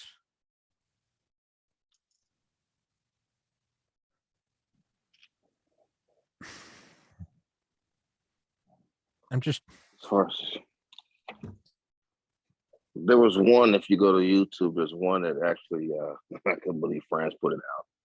They've got one about this guy that's supposed to have embezzled money and stole money, was up for trial on his way back, coming back from the United States, and he was supposed to be bagged up when he got there. So the speculation that he faked his death. There's a lot of things. okay. I mean, okay. No, that's that's an elaborate faking of your death, right? They said as soon as the plane went down, his death certificate was presented immediately. Well, I guess that's true. Because I mean, if you faked your death in like a fire or something, they could still do dental work. If you just blow up over the ocean, I mean, there's they figure no evidence. No one's finding you. That was the strangest thing for me. I've heard so much. I've heard about the cure, because then the Clinton Foundation turns around and has a cure for HIV. Yeah, that wouldn't Clinton Foundation. That wouldn't surprise me at all if this is just another. Oh, it's Hillary. Of course it was. Case closed. Like, because I found it strange that Magic Johnson helped the party. He was part of the whole push for Clinton, but he's also the only one I know that had the cure for HIV like that, where he was healthy again. Yeah. Oh fuck. Yeah, I mean that's believable to me. Something as big as HIV, he got the cure. Fuck yeah. That would make sense. I still don't understand the flexing though. Right? Why the flex? Well, if I wanted to take over a pharmaceutical company and prove to you that I want that company, you're gonna be mine. I would have to. Now you get into the cartel fact. The United States, most of the cartel folks come to this side of the world anyway. Yeah. From the Sicilians to Italians to most of that, the mafia life, the cartel life is here. Yeah. But we're kind of like that. You can come trust the situation. In order for you to trust us, you gotta be afraid of us. Yeah. Because that's how the cartel runs. Oh yeah. No one feels a cartel. No one feels a cartel to give out free Christmas gifts. No, they find the people they want. They find their kids and their parents, and they behead them all. Yeah, it's fear. It's fear. Because that's like what they put in us. If you open your mouth, the fear of saying something could ruin your life. I'm 22 years old. You think I'm not scared? So maybe it's maybe it was a message to other people as well. I look at that too as well. So this guy had the cure for HIV. We took him out. Hey, that's a message to all you other fuckers out there. You're working on a cure for cancer? Bullshit. Bull fucking shit. You won't cure nothing without our authorization. Yeah. Who does the FDA? Who controls vaccines and all that comes to the United States? FDA, CDC, and those are all. I mean, that's all a revolving door. Those are all former big pharma guys. But the key word is federal. Yeah. Tack a federal on it. They all belong to the CIA. Yeah.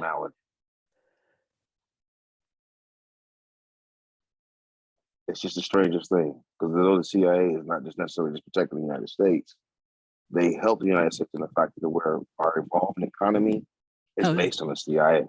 Oh, 100%. Like knocking over all those fucking countries in South America. You know, who the Shah in Iran didn't want to sell BP oil. Pfft, bullshit. We fucking took you down a week later. Oh, you guys found some gold. Hey, here comes America. You either do business with us or, oh, what a coincidence. We're gonna assassinate your leader. The new leader comes in and goes, hey, you can take all of our lumber. And we go, hey, what a coincidence. Yeah, it's this. The CIA is the ultimate business. It is the business. We're bullies. Absolutely. I didn't understand that until when I got to Iraq, when we was over in Iraq, we got what's called like a bridge to bridge or the radios, and we could talk about the ships. To hear someone say, go home, America, fuck you, America, you bullies, you this and that was the Arabic speaking English. And I was like, I thought we were very popular, but we were not. Yeah. To a lot of other countries, they see us as bullies. Yeah. And it's true. Well, it is kind of, I mean, you can kind of see it, right? We're over there garden poppy fields until like the rise of like fentanyl.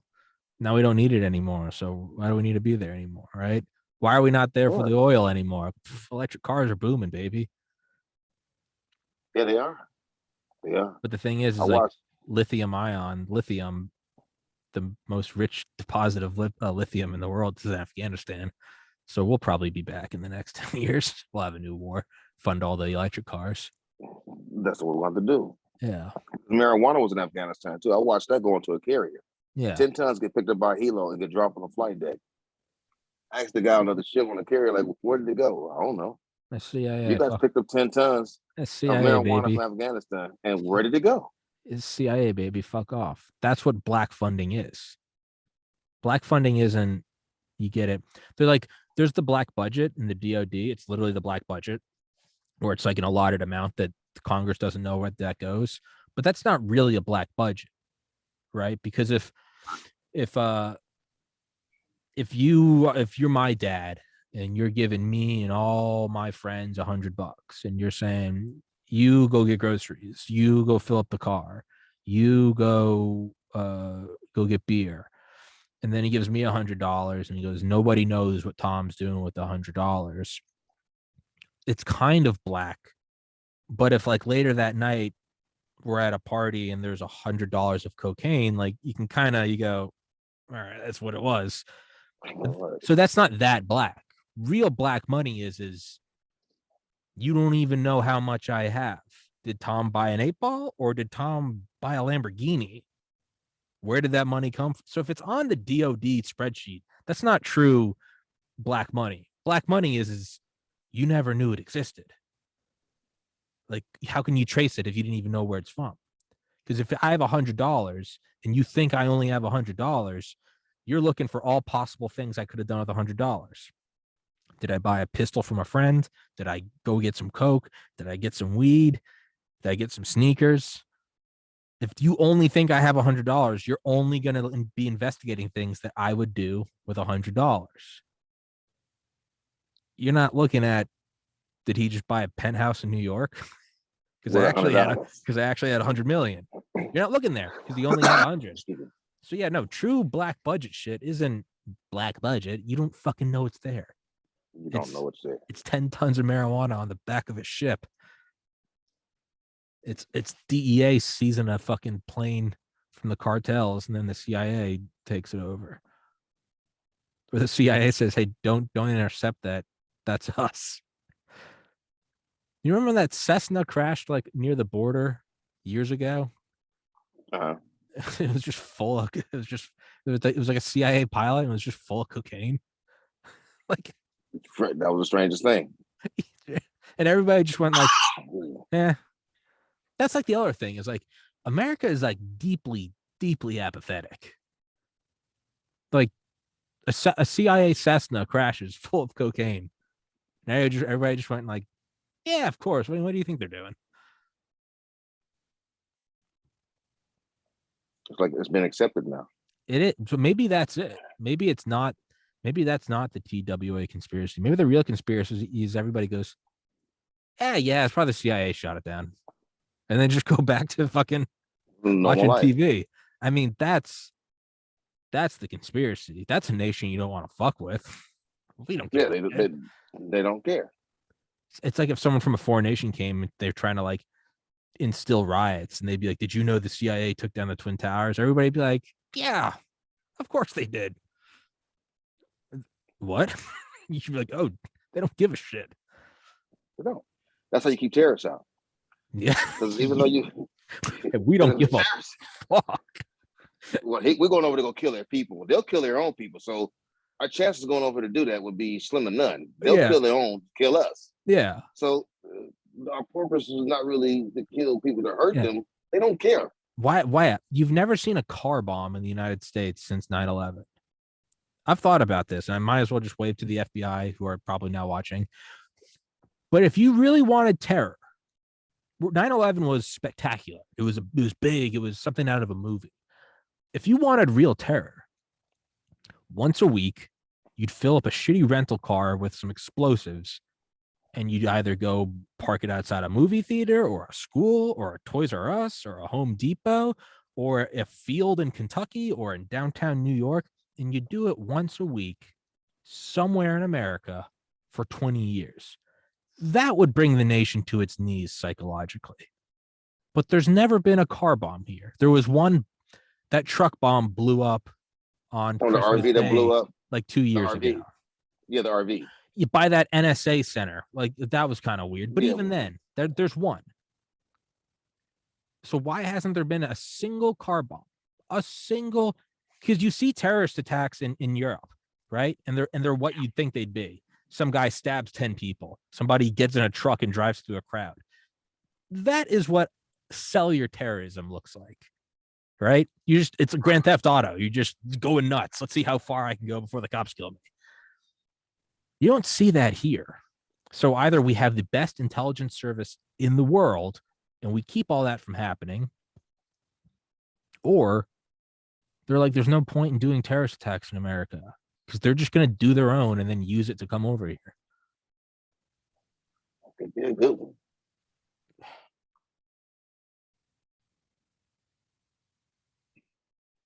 Jesus Christ.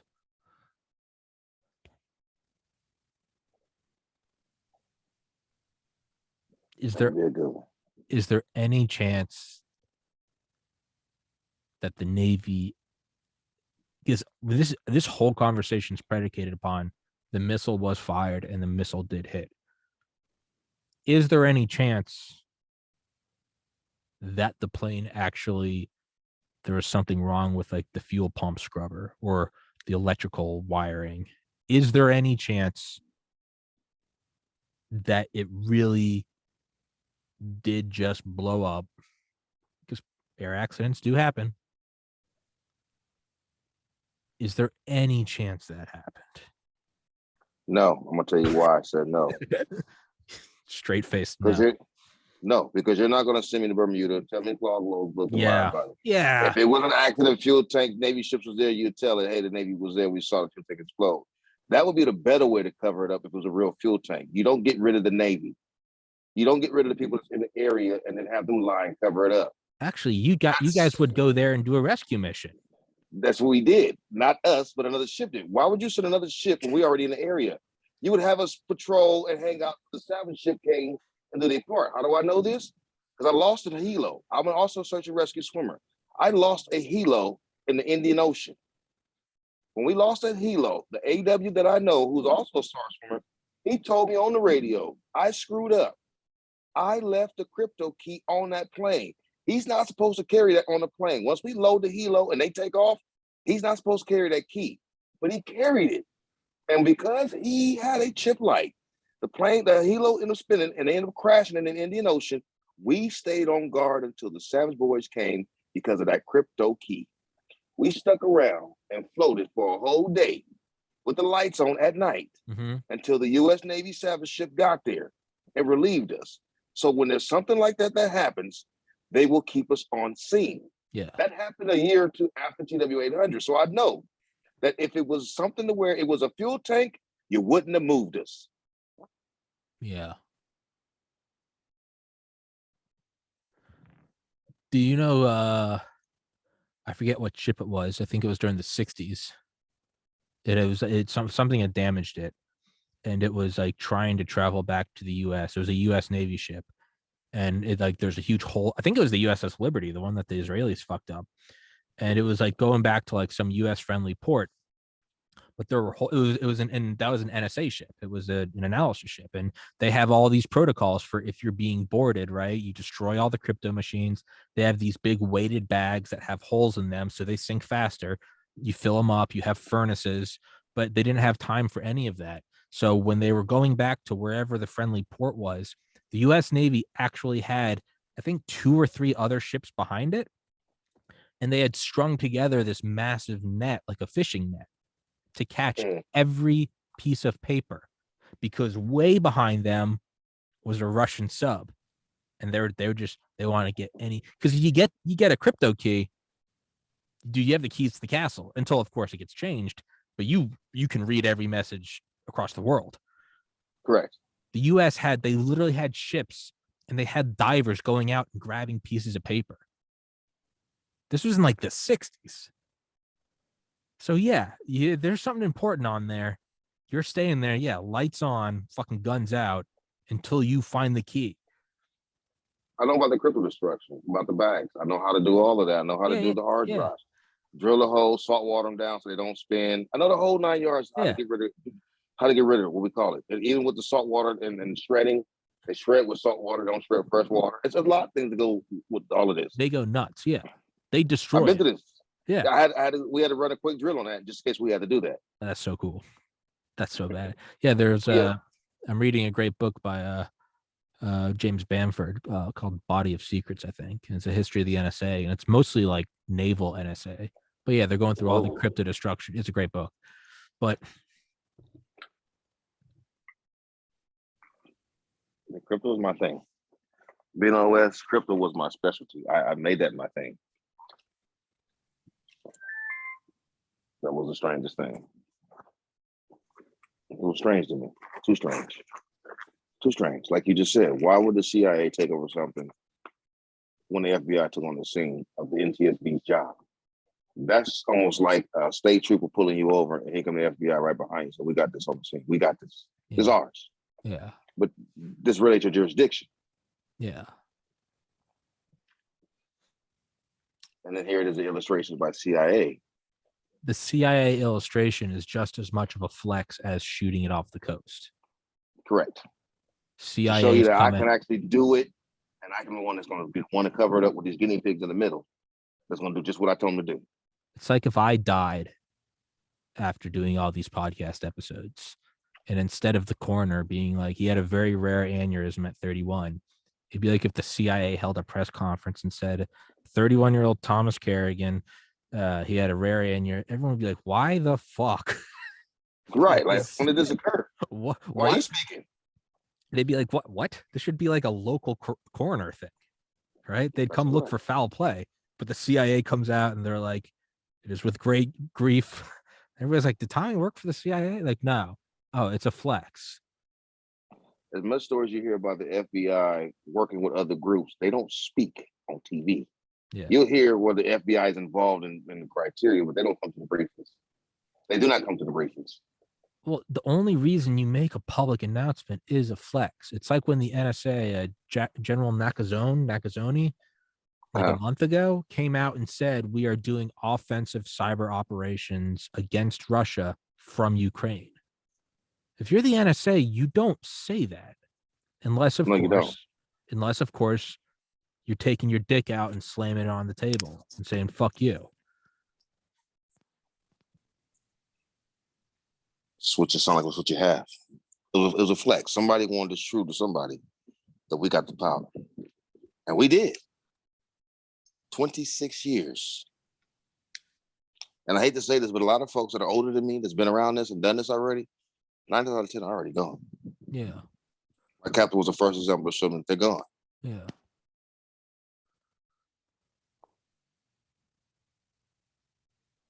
I mean, they've seemingly gotten away with it. There's nothing coming of it, right? It's you and I talking. It's you and I talking on my podcast. Apparently, Tom Stalkov. I tried to reach out to him before, way back in the years when I first came out about this. He ignored every word and paid attention to it all. He figured I was playing this game up. Oh, you looking for attention? You want something? I keep trying to explain to everybody about this. This is not about money for me. As you can tell, no one's paid me for this. Yeah. there's nothing to lose for me. I mean, I was scared that the government would ruin me. I was scared that I could be taken down, I'd be killed. And I just had to step out on faith and believe that whatever it is they're going to do, they're going to do. But I need to tell the truth. Because these children didn't deserve it. These people on plane didn't deserve it. America don't deserve to have anyone to intimidate us, to fear that we can't love one another. It divides us. This actually divides us, because I got guys who know some parts about this and won't even talk to me no more now. Now that I've come all the way out, they won't even conversate with me. And they're retired. They got pensions. They're afraid still. They're still afraid. So that's the strangest part. They're still afraid.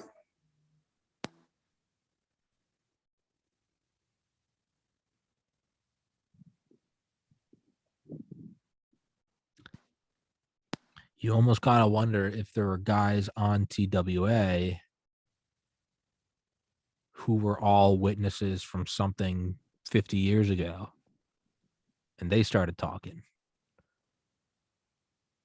Just like they're saying to you, like, hey, you're still going to be afraid. Maybe there's a couple veterans on there talking about something they saw, and this was a message to shut the fuck up. And ironically, it created a new group of witnesses. But how do you get these new witnesses not to say anything? The FBI told them all to say a word. NTSB is supposed to submit all information, all eyewitnesses information. You don't deter whose information is valid, who's not. Yeah. See, if you really wanted to cover it up, you just lie and you'd say, "Oh, there was an undercover agent on that plane going to go overseas, so now this is a federal case." Right? You would just make something up. You'd say that's why the FBI is taking over, because there is technically an FBI agent on the plane, just out of coincidence. You would just lie. Correct. You just make something up. Put a fake resume on somebody. Let's say a fuel tank. I think whoever thought about that move didn't think very clearly. Yeah. Because I also, what I was understanding from Ray, that's how I ended up connecting with Ray, was he told me he sued them and won. Yeah. Over the vertical zoom evaluation. There's no way the plane could. Yeah, he said there's no way a plane could do that. Especially and being a pilot. Yeah. You're right. That's why he said I fly him. So you telling me this? I know you're lying. He won that case. Fuck. And that's how we connected and conversated more about it. He's like, I didn't believe that theory. As a pilot, I could never believe that theory. So as a sailor, I can never believe that theory that you just accidentally just fired.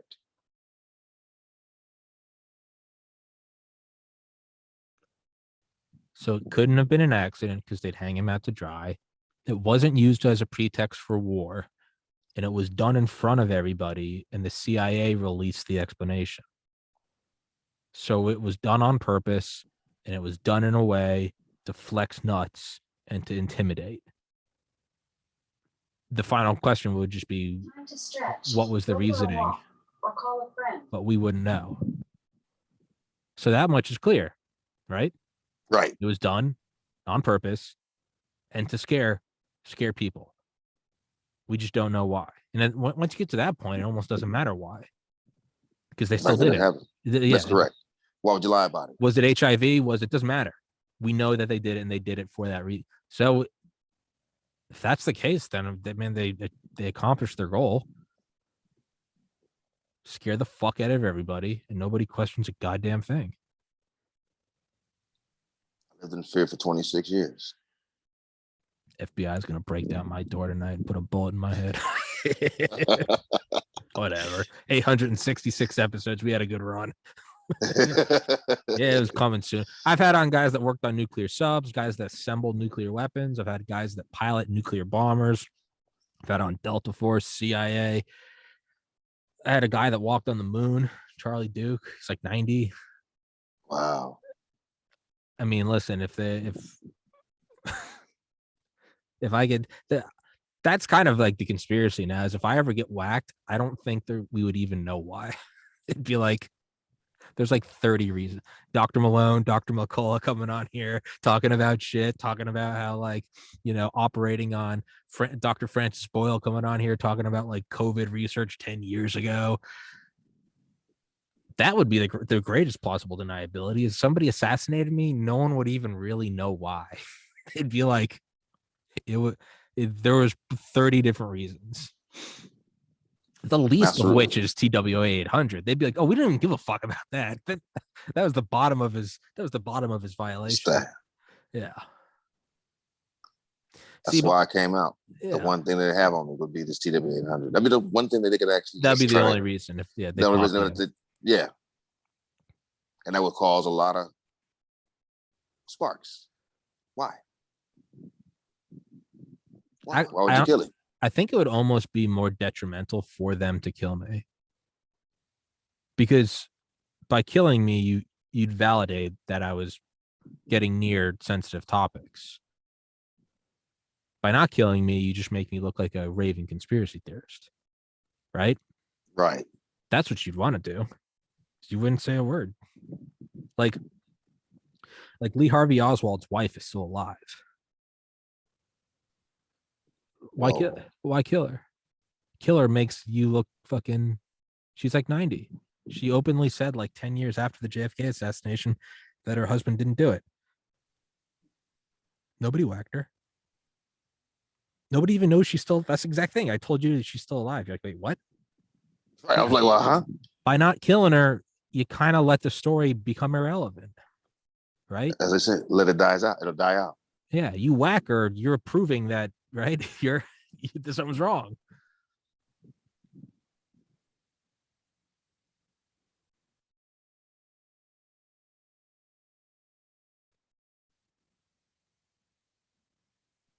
I looked at every angle of this. And trust me, if they wanted to kill me, they could have done it. They still can do it. But again, if they do it now, it makes it seem like, hey, he was too obvious. Yeah. So they're just hoping that I either die out. But the biggest thing is they're going to try to use the VA and say that I'm mentally, because I get medication and psych meds. But to be honest with you, when you decide to look at psych meds, the seal has never been broken. Yeah. Oh, they don't care. They'll grind some up and put it in your blood. They don't give a shit. They can go for it, but that's the reason why I started a trace with Jack Castro. Every visit to the VA, I would email him and let him know what was going on. Yeah. What was said. So the best thing they can do is not whack you, to just ignore you. They've done it already once. When I called the FBI and told them that I'm here, I know what you did to cover up. There's an agent that got on the phone and told me that, yeah, we'll get back to you. And that one person got back to me. Yeah. They blew it off. They're just gonna blow it off. Yeah.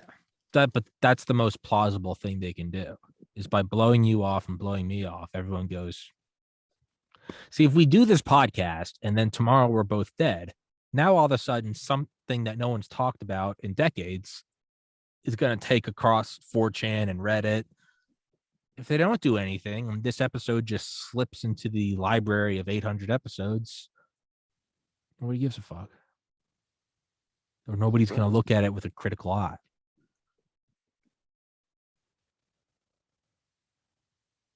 In this world, everybody has ADHD. Yeah, exactly. 15 minutes of attention. They don't care. 15 minutes of attention, they move on. Yeah, I don't give a fuck. They're like, yeah, Tommy talked about whatever. He's always going off on shit. You know, they just hide it right in there. They would look at you like they use their thumb when they scroll. Oh, Tommy's talking about how the CIA shot down a plane. Scroll. Yeah. But that's almost like they wouldn't scroll if they go, Tommy found dead. Then that gets weird. They go, well, what was his last episode? By not touching me and not touching you, just next thing. A little weird. One thing I learned about going to war, is we got a thing called MASOC, or better known as a T-bone, mass confusion. Yeah.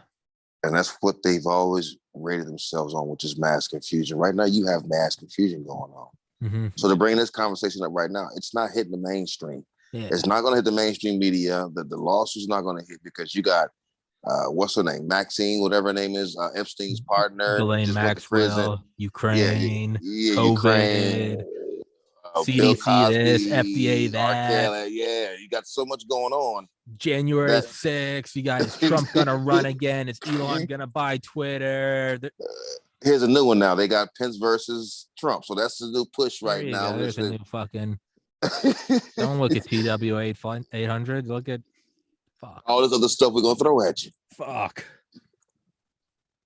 And you'll never, ever, ever buy it because we threw everything at you that you ain't gonna pay attention to.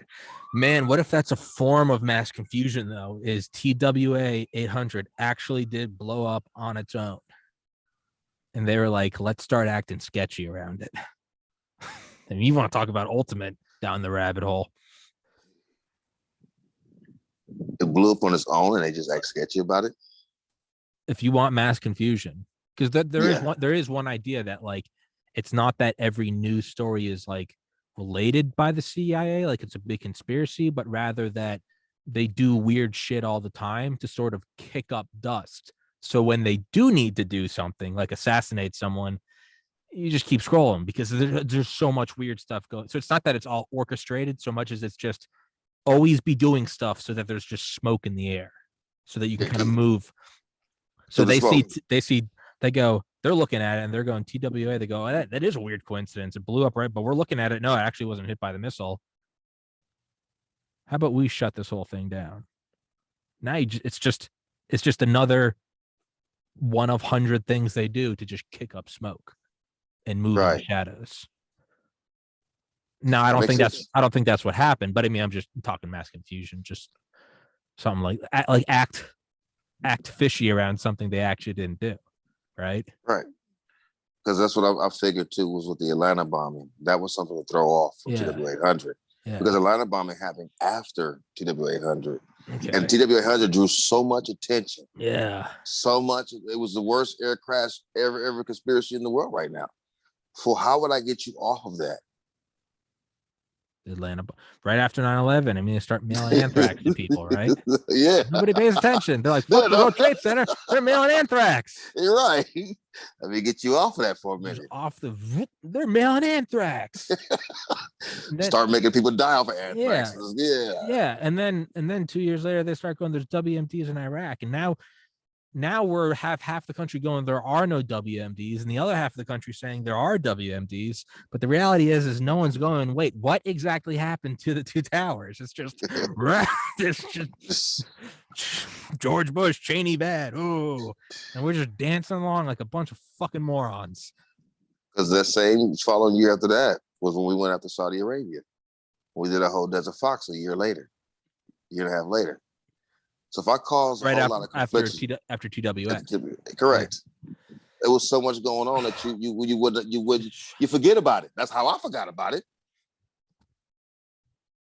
They kept me busy. Yeah. You almost think that like they have these as sort of like unplayed cards for if they ever need confusion. You know, they've got like a handbook. Right. And you can only do them once. One of them is the Olympic bombing. Another is TWA. Another would be a school shooter, or another would be, and whenever things get hairy in the White House and they need to change your attention, they do that. Right. Right. That would be believable. It's kind of like a smoke bomb, right? The diversion. If you just had a playbook of shit.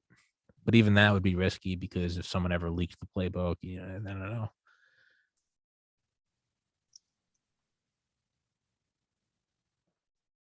Man. Because honestly, that's what got me freaked out. The fact that they can shoot out a plane and cover up and lie about it. Yeah. Screwing and ruin your life.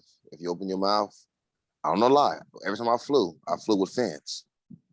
I'm a search and rescue swimmer. I figured if I got fall out the sky or fall out of this plane and I hit the water, at least I got some fins I can swim on. I'm a search and rescue, so I can survive in the water. I just hope I don't get hit with nothing to where I don't. Yeah. I literally used to fly with fins every time I hit the flight. I believe it. My carry-on was fins. Yeah, no, sure. No, I believe it. I'm just minus that they didn't hang someone out to dry. You almost could believe that they fired a missile when they weren't supposed to, and they covered it up because it would just be riots in the streets, and they don't want the Navy looking like they just killed a bunch of kids. If they hung someone out to dry, I believe it You could tell. 100%. I'd believe. I'd go, yeah, some fucking dipshit right out of camp turned the wrong key, and he killed 230 people. But they didn't hang anyone out to dry. And I don't believe it's because they're a strong fraternal brotherhood. It would cause backlash. You always hang someone out to dry. You always do. Always. I mean, wasn't like McChrystal like relieved of his duties because like a HIMARS attack hit civilians or something, and there were a war on terror or something? I believe so, yeah. Even though he wasn't like, if there's so much shit under him, but it's like, I am in charge, I am at the top, so I'll take the fall. Like, somebody always takes the fall. You have to. Have to. Yeah. I took it. Yeah. I had to take it. And nobody doesn't. I mean, I remember when like a lamp would break or something when I was like a kid, and me and my three brothers, who did it? None of us did it. And my dad would go, well, I guess a ghost just came into the house and broke the fucking lamp. And he'd be like, all right, no TV, no video games till we find out who did it. And eventually the guilty one would come forward. But you never just let it go. Right? You never let it. Someone's always guilty. Someone's always guilty. And even if it's not the real guilty person, like Lee Harvey Oswald, even if he didn't kill JFK, you still have the patsy. Yeah. They didn't even have a patsy for TWA. There's nothing. No. That's what's so fucking weird about it, is they didn't even have like a half believable, like, let's say that the CIA did 9/11. At least we had a story. We said it was 19 hijackers, right? Right. Even if China released COVID, at least they attempted a story instead of pangolin fucked a bat. There's not even an attempt at a patsy here. There's just this plane blew up and the CIA told you so. The CIA, known for their air crash investigative history, not the NTSB. Right. It'd be like if a surgeon came out and started telling you why Tower 7 fell on 9/11. You'd be like, what the fuck?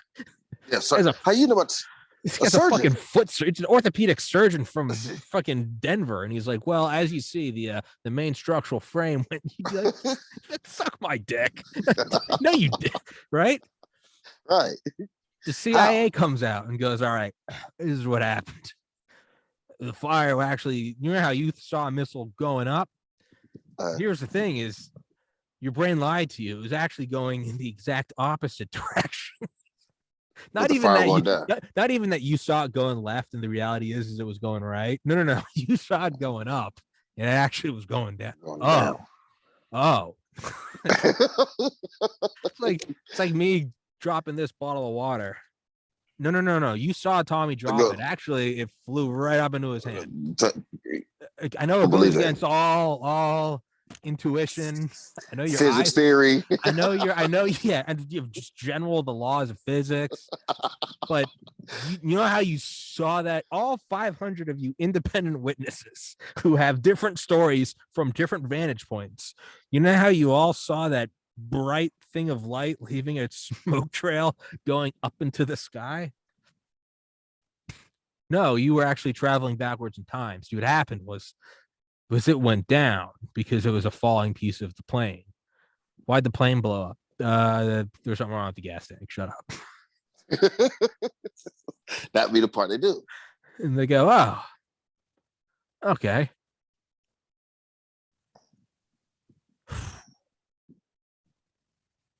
I don't think we've gotten any closer to the answer than we were 2 hours ago.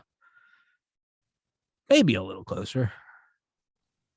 Yeah, eyes and minds to understand how this all come about. Again, why would you not hang anybody?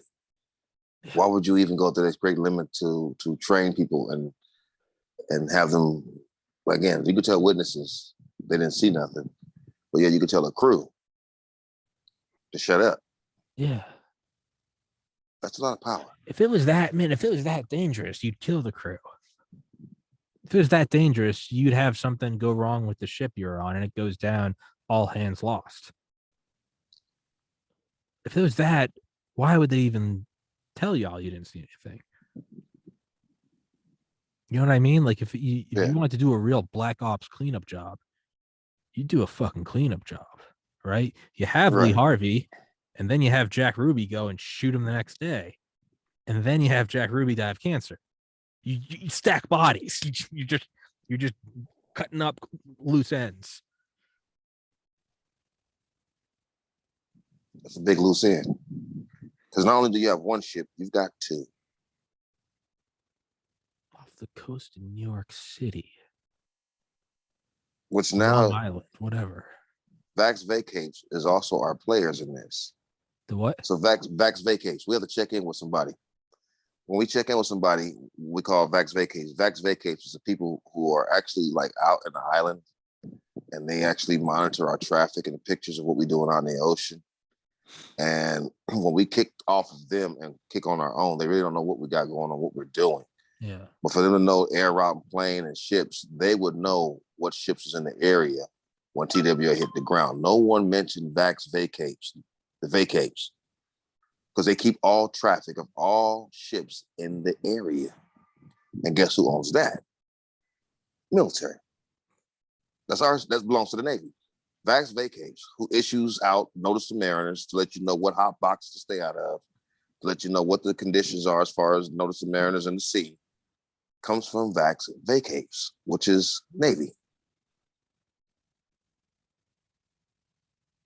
So no one bothered to go to them when they all heard that there were ships in the area, because they've also been instructed and told they don't know nothing. Yeah.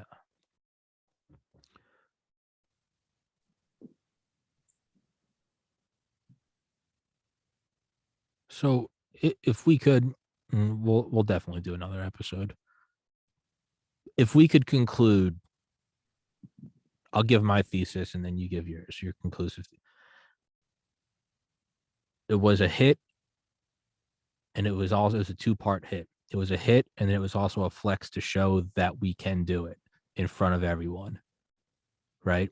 Like Epstein was a hit, but it was also a hit in that it was in a prison in New York City, and there was some memes about it, and then it just went away. That's raw power. Kill that motherfucker, say the cameras weren't working, and the story just goes away. That's what I think. It was a hit, and it was a hit to show you that we are omnipotent. I think that's my best thesis. What's yours? My thesis is that somewhere down the line in this line of what we did, someone knew that it was firing a live missile, but had someone pretend that they wasn't firing a missile. Oh, fuck. So I think the individual who fired didn't know he was actually going to fire, because for us to be dumb is to be young. Yeah. For us to be smart is for us to be grown and have ranking, to have power. No enlisted individual can do anything without any higher power telling you to do it. And that's coming from my experience of even when I'm firing from the helos. If the helo wants to fire, they ask me, so-and-so, this is so-and-so, I'm asking for batteries release. Stand by for batteries release. I have to ask the captain, who is responsible, request permission for green light for batteries release. The captain will then tell me Battle Cat 26 has green light, batteries release. I relay back to Battle Cat 26 that they have green light for batteries release and that they have permission to fire. That is a proper channel for firing. So that individual that turned the key and fired, somebody knew. Told. Correct. That's my thesis on it. So was it an accident? But it was an accident that wasn't an accident. It's almost like you telling me to go slap this kid because he stole your bike, but he didn't steal your bike. You just want this kid slapped. Yeah. I'm gonna do what I'm instructed because you told me to do it. You're higher than me, and you're ranking me. So if I don't do it, then you're gonna slap me. Yeah. So you go slap the kid. So I think our thesis is kind of go together. Mine is why it happened, and yours is how it could happen. I mean, right? It's like Alec Baldwin shooting that chick on that movie set, right, last year, and people are like, was he having an affair with her, or did somebody want to make Alec? Did somebody want to tank Baldwin's career? Did he cross the wrong person, so they put a live bullet in the gun instead of a blank? That would be the easiest thing to do, right? Let's just put a live missile where there was supposed to be a dummy. Correct. So who loaded it? There's too many channels to say one person did this. Yeah. When there's multiple people involved. I just gave you a perfect example. The NTSB covers air crashes. The FBI spoke on it. The CIA gave the illustration. That's 3 different types of departments on one person's job. Yeah. That's compartmentalization. That's correct. That's fucking left hand doesn't know You got 3 agencies involved and one agency's job. That's almost like, okay, there's a car crash in the middle of the highway. Okay, well, that's not the street cops' jurisdiction, but LAPD is going to take over jurisdiction of this. FBI comes in. CHP's jurisdiction, but here comes the FBI. DHS, here comes the CIA. Yeah. DHS comes in. TSA lands a helicopter. Fucking Coast Guard there. They got nuclear containment facilities. Navy SEALs are popping out of the sewage. Something's not. That wasn't just a fender bender. Right, it wasn't a fender bender. Fucking fighter jets over. Yeah, that's almost like having a coroner show up to an ambulance call. Yeah. I didn't call a coroner, I called an ambulance. Yeah. This person had a heart attack. He didn't die just yet, but you had a coroner ready right here. Why is the coroner here? Yeah. This guy ain't dead yet. Yeah. I'm making sure. Yeah. Ooh. God. Hold on.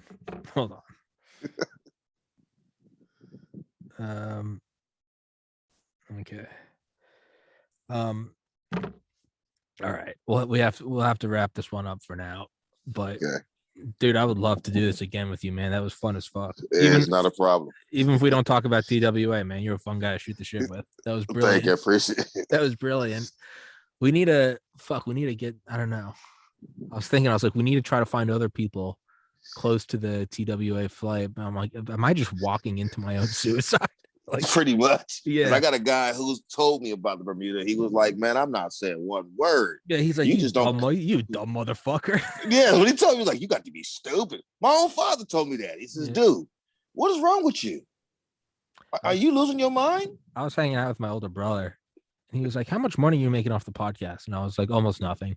And he goes, you're gonna get killed by the government. He's like, why are you doing these episodes? And I was like, I don't know, they're interesting. And he was like, I love you. I just hope you know that nothing good's coming from this. And I was like, yeah, but it's a hell of a ride. It is. I mean, dude, I've talked to the fucking head of the Soviet Union bioweapon program, Ken Alabek, last year. Yeah. And now where the biolabs he used to work in are in former Soviet Union, Ukraine. 16 of them. He was the biggest. He defected to the United States in 1991 with like the help of the CIA. It was like the biggest intelligence coup of the Cold War. And I'm just like, why?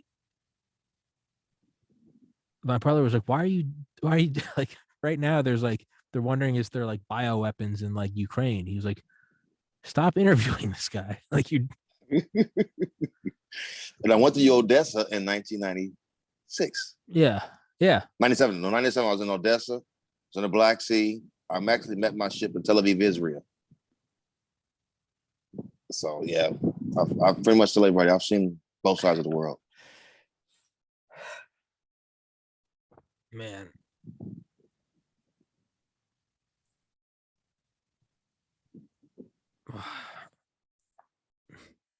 It makes you wonder. It does make you wonder. It really is. Above all else, aside from like the evil, if you just put the evil aside for a minute, it is all just so fascinating. I mean, just the most complex puzzle ever. It's like the book you can't put down. The book you can't put down. No, Just all this shit. I told the guy that I was like, man, I gotta come out about this. He was like, about what? And I told him like this about 4 or 5 years ago. And then I told him, I'm like, yeah, man. I'm like, the government did this. He was like, oh, I don't believe it. Oh, whatever. And then finally, when I told him that I was coming all the way out with it, he told me after he saw the video with Stu, he says, wait a minute. I'm sorry. I thought you was lying. That lets me know that the minds of people in confusion. It'd be almost like I used to give them this theory. I mean, I believe in ministry. Like if Jesus turned the rock into bread, if right now I turn this rock into bread, you wouldn't believe it because you're telling me it's a bunch of magic, a bunch of trickery. You just don't want to believe it.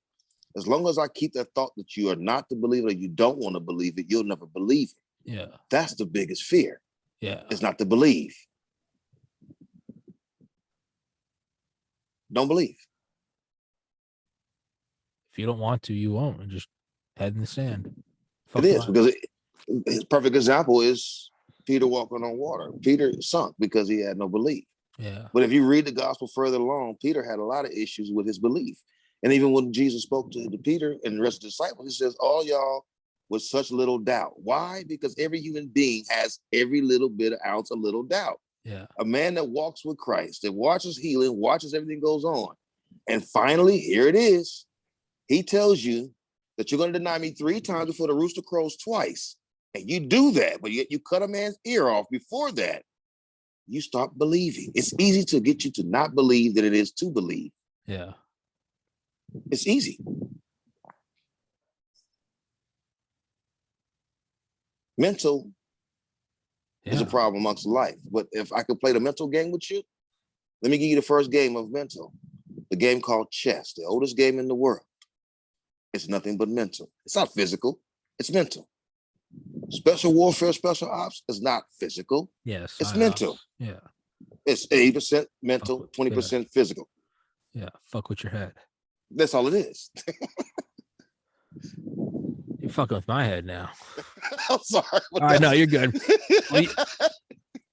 Dude, this was a fucking blast. I got to do another podcast right now, so I got to cut this one off. I would love to do it again with you, man. I'll text it to you when it's up. It'll be up sometime this evening. And if you've got any like social media or websites or whatever you want, just text it to me and I'll put it in the description. If not, then don't. And okay. Thanks so much for your time, man. That was fucking great. Thanks, Tom. I appreciate it, boss. I hope we can do it again. All right, brother. God bless.